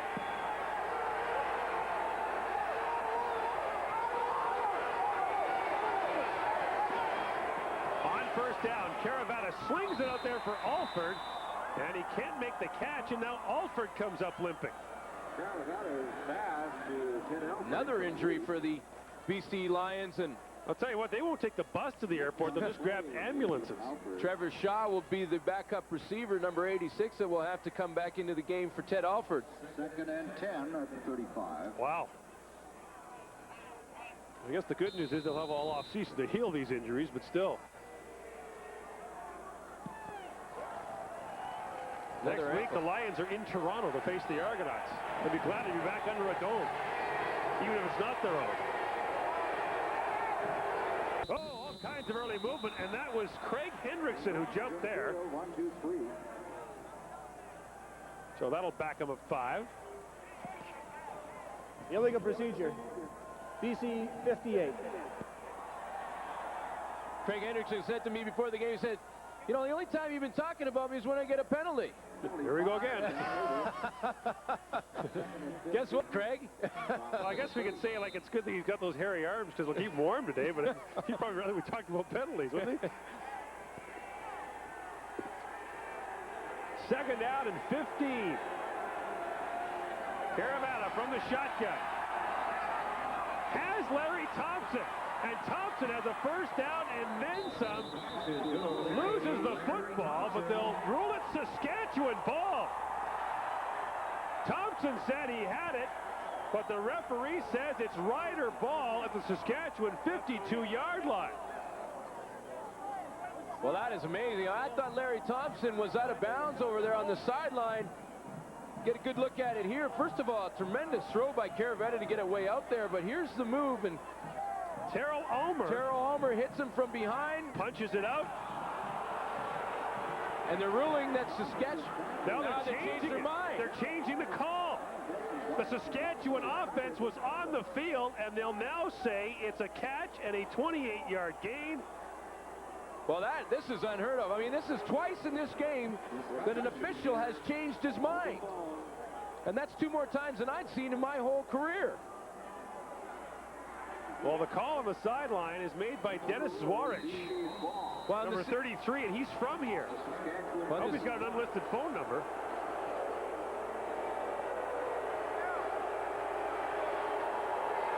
From the 51, first down, BC. Caravana wants the out and up, has a man wide open, Alford. And the pass was underthrown. He can't make the catch, but he was wide open. Well, in the wind like that, Ted Alford's got to make the adjustment to the football. You can't really blame Julio Caravetta because he is in behind Vincent Donaldson. Now he's just got to gear it down, read the football, and come back and help out his quarterback. Well, he slipped on that slick turf here at Taylor Field. Good pattern initially, but a bad read on the gauging the wind. Second and 10. 4 minutes to play in the fourth quarter.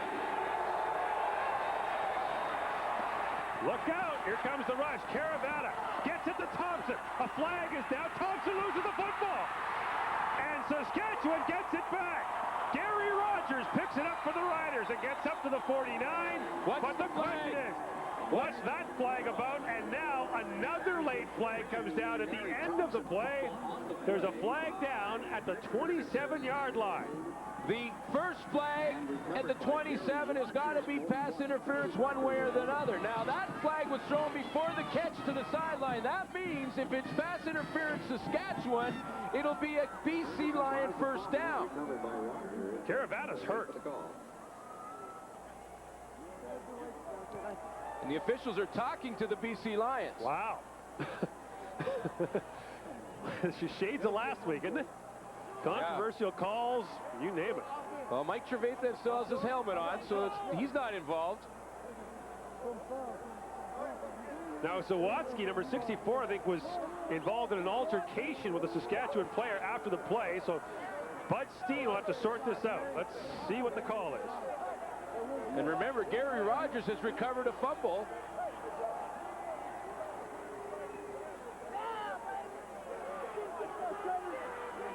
Wow. Come on, we're on the edge of our seat. Contact on an eligible receiver, Saskatchewan. We have rough play, disqualification, British Columbia, number 64. Wow. 15-yard penalty, back from the point of last scrimmage. BC's ball, down repeated. Now, here's the problem. BC gets the ball back, but Sawatsky's out of the game. Todd Burdick was the man he replaced. He's hurt. So now the BC Lions are going to have to figure out who to play at offensive line. Well, they don't have another true offensive lineman dressed, so I believe they're going to go with Dave Chaters, number 74, to play offense. He hasn't lined up in that position at all this season. Now Trevathan's going to explain the plays to him. I don't know that Mike Trevathan should be the guy explaining how to block from the guard position. If Dave Chaters was going to catch passes, yeah. So Sawatsky's out of the game. We got a nose guard in for BC. They get the ball back, but it's second and 25. Otherwise, it would have been a first down. Carl Coulter trying to help out Dave Chaters.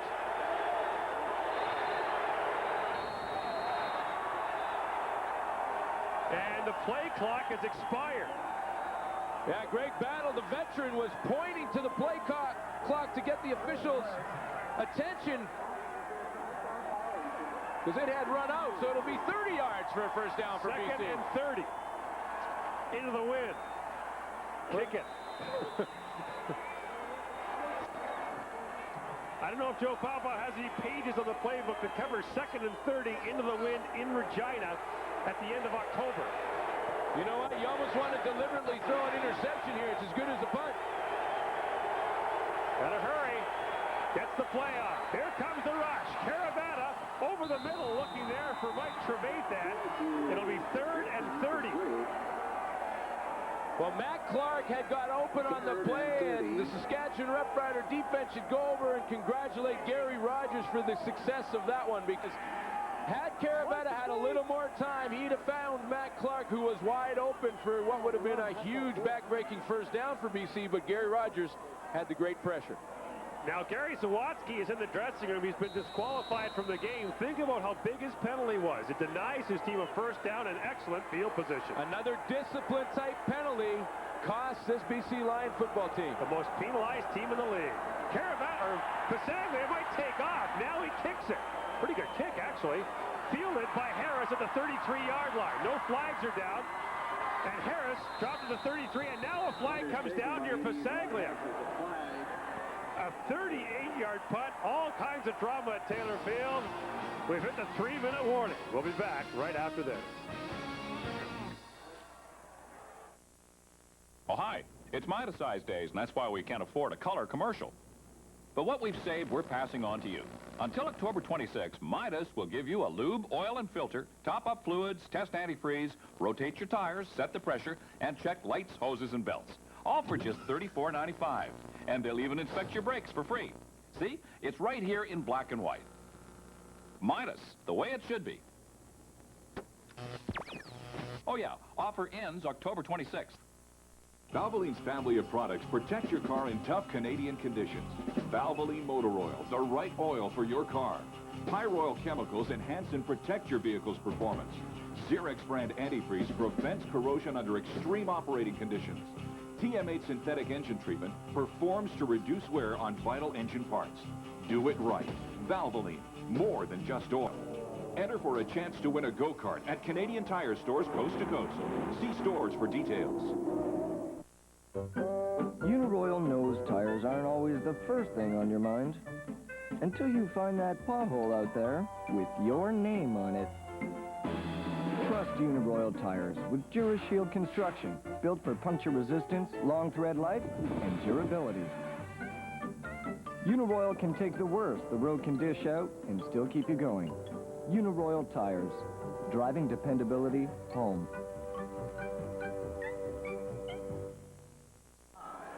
Saskatchewan has an 8-point lead here over the BC Lions at Taylor Field in Regina. And when in Regina, the TSN crew stays at the Radisson Hotel Saskatchewan, a grand old hotel in the heart of downtown Regina.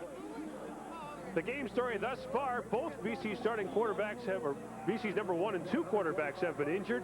Don Narcisse is now the CFL's second all-time leading receiver. Mims having a big day, and Jimmy Kemp having a pretty good day as well. We might want to tack on to the end of that 130 yards in penalties of the BC Lions.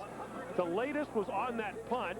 It's holding, which brings up the good old 3rd and 40 for the BC Lions. Got to look deep in the playbook for the 3rd and 40 conversion. Yeah, into the wind. I don't think Pasaglia can kick it to the first marker, never mind the second one. He'd have to hoof it big time just to get it in the area where they need to get to a first down. It's 2 throws in this win. Pasaglia. Low driving kick and a very good kick by Pasaglia. He almost made the marker. Ruffin picks it up. That'll be no yards against the BC Lions. Tony Bailey was inside the 5 yards, so they'll tack on 5 for Aaron Ruffin. The kick for Pasaglia went 37 yards, which is the best punt we've seen into the wind today. Little knockdown 4-iron there into the wind. Wow. Pretty nice kick. Now Dave Chaters has to come out on the field and play nose tackle after playing the last 4 plays at left guard, or 2 plays at left guard. And they mark it off as a 15-yard penalty against the Lions. Will be 1st and 10. More penalties. At the BC 49-yard line. There's Dave Chaters. Yeah, Chaters is going old-fashioned here. Hey, get the leather helmet on him. He's playing both ways. Playing both ways. From the 49-yard line. Kemp gives it off to Mims. And Mims gets stacked up quickly by Virgil Robertson and Maurice Kelly. I mean, the BC Lions defense knows that Saskatchewan's going to try and run the ball, eat up as much time on the clock as they can, and trying to get into field position so they can get a few more points, maybe just a field goal. So Virgil Robertson pins his ears back and gets in the backfield to stop Mims. Big play for the BC defense now. 2nd and 11. Think they're blitzing? Really is. This is the game for BC. Yeah, I think they'll send the house. You got to go with what brung you.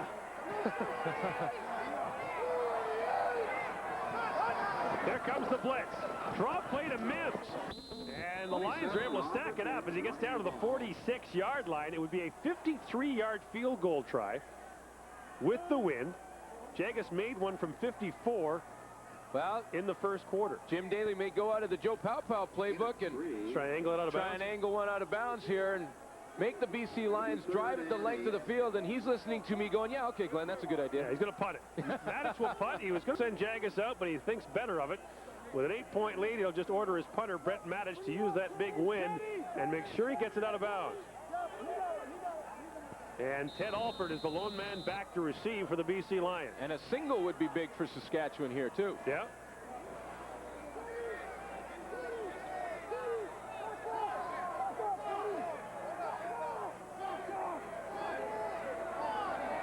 Under 2 minutes to play now in the fourth quarter. Oh, Maddox booms it. And it goes out of bounds at the 7. You couldn't ask for a better result than that. A 40-yard punt by Brett Maddox, and the Lions are in a deep hole.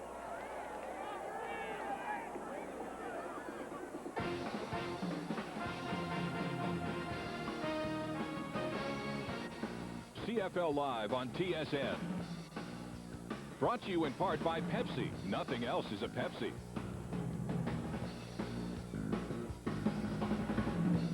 And by Advantage Long Distance Services, providing solutions for business.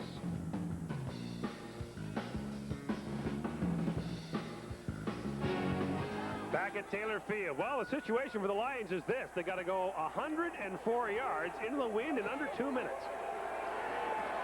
Caravana.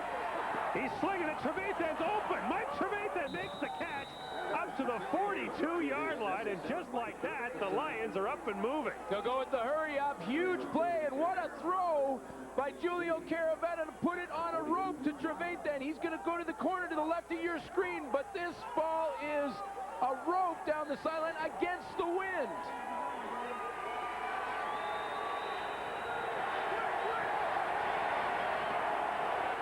Caravana slings it up again, has a man open. Larry Thompson was in behind the Saskatchewan DBs, and Caravana overthrew him.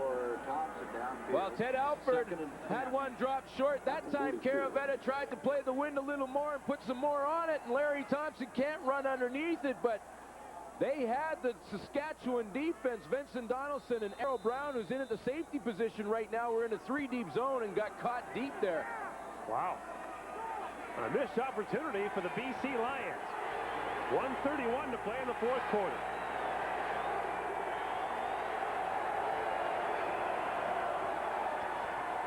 Caravana sidearms it there for Thompson, and Thompson gets out of bounds, or does he?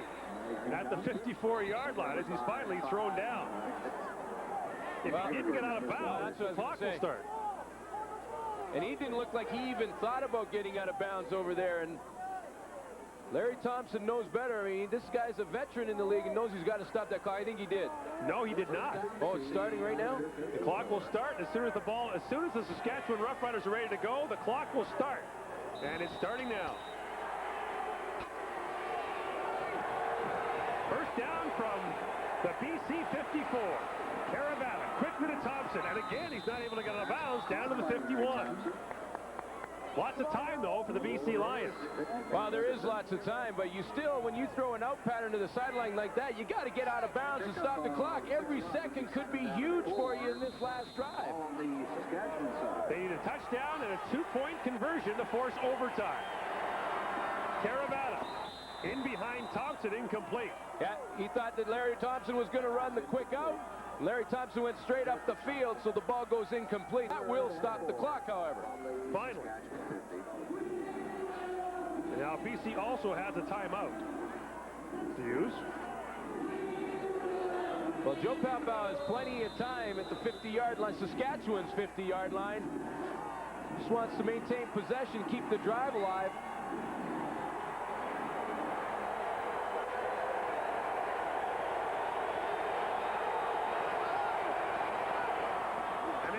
It to Lamarck Brim, and Brim gets buried.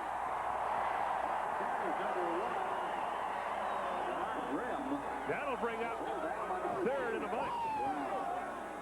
And it'll bring up a whole bunch of people back home questioning the call, I'm sure. Pardon me, that was third down. Forgive me. The BC Lions turn it over on third down. And on a toss play, Lamarck Grimm, the rookie, gets stuffed. 59 seconds to go. And it looks like this one has slipped away from BC. The reviews are in. Leading industry publications agree that Corel WordPerfect Suite 7, the world's best word processor, is now an unbeatable office suite. Corel Suites include better internet features than Office or Smart Suite. Feature for feature, the new Corel Suite outperforms the competitors. Now it's Microsoft's turn to play catch-up. Shouldn't you use the best? Corel WordPerfect Suite 7. It's unbeatable. That's all it takes. Hey, look who just turned up. Wait till you see this. Turn out the cup and you can instantly win. Or collect to win spectacular prizes in the Just One Taste of Great Adventures contest. Like Kenwood Hitachi Home Theater Systems. Or you could turn out such a package. More than 1 million prizes, including the Ultimate Adventure Package of a Polaris Snow PWC and ATV. Then turn out the country style and turn out the winner. The country style. Back at Taylor Field, first down for the Saskatchewan Roughriders after the Lions turn it over on downs, and Robert Mims slides across midfield. So, bizarre call by the BC Lions on third down. Yeah, I would think that Joe Paopao maybe second-guessed a little bit on third and about 4 or 5 to run a toss play. Well, although in his defense, see the guy holding that marker there in front of him? That said second down. Now, I'm sure he knew it was third, but if he didn't, he looks at that marker and thinks it's second down. Got me anyway. Yeah, well, I'm sure he knew what down it was, but, you know, third down toss play, it's awful tough to pick up 4 or 5 yards against the defense. It's pretty good against the run. So Jimmy Kemp, how would you evaluate his performance as he tries to earn a job here in Regina? I think it was a solid effort from Jim Kemp, and think he's doing a pretty good job of making a statement to his head coach for next season. 13 of 22 he is passing in this game for 207 yards, and Robert Mims carries the mail. Mims down across the 50-yard line will be just short of a Saskatchewan first down. It'll be 3rd and inches. You punt. You punt the football here. Don't. Not even a question in your mind, is Don't mess around and well, guess what? Saskatchewan, I think, is going to gamble because the offense is staying on the field. One little bobbled snap. BC has 50 seconds from midfield. The short yardage team is going in for Saskatchewan. Or is it the punt? No, it's the short yardage team. It's the short yardage team. Maddich remains on the sidelines. Well, think back to that touchdown that Jimmy Kemp scored where he kind of bobbled the snap a little bit and then lost it at the end. That happens here. There's 50 seconds on the clock, and BC has taken a couple of shots at the end zone. That's right. They have one more crack. Yeah, you've got the league's leading rusher. I guess the thinking is they got to give you a yard. You can probably get one. I punt. 3rd and a yard. Mims. Whoa. Whoa, he got there. Whoa, he got it. Flag comes down. Flag. Well, they'll punt it if it's against Saskatchewan anyway. It's in that area. It would indicate offside. Boy, it's offside BC. I tell you what, though, Maurice Kelly was in the backfield. If you don't have the #1 rusher and 27 in the game, they get home for a 3-yard loss, and BC has another shot at it. Robert Mims, 125 yards rushing. He's over 175 in yards from scrimmage. It is a Saskatchewan first down with 30 seconds left. See that? Maurice Kelly hits him 2 yards deep in the backfield. And the penalty is declined. The clock will start now with 40 at the 48-yard line and 22 seconds to go. There's nothing the BC Lions can do.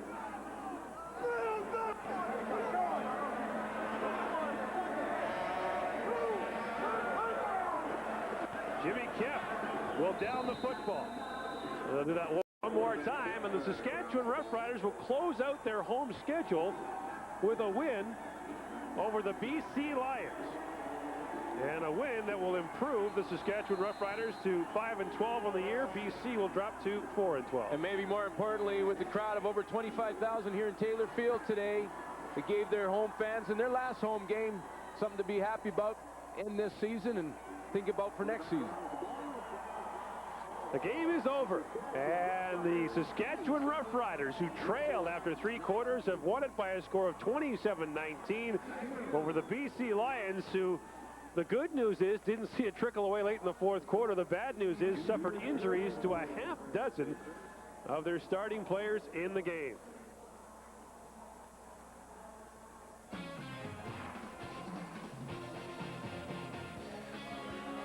Time now for the Radically Canadian Players of the Game, brought to you by Corel.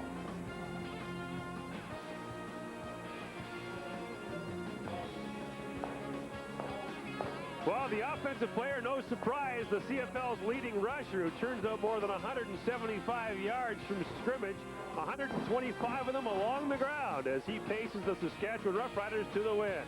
The defensive player is veteran Dan Rashovich, who led a Saskatchewan defense that held tough, particularly in the 4th quarter. 27-19, Saskatchewan wins it. The CFL Live returns right after this.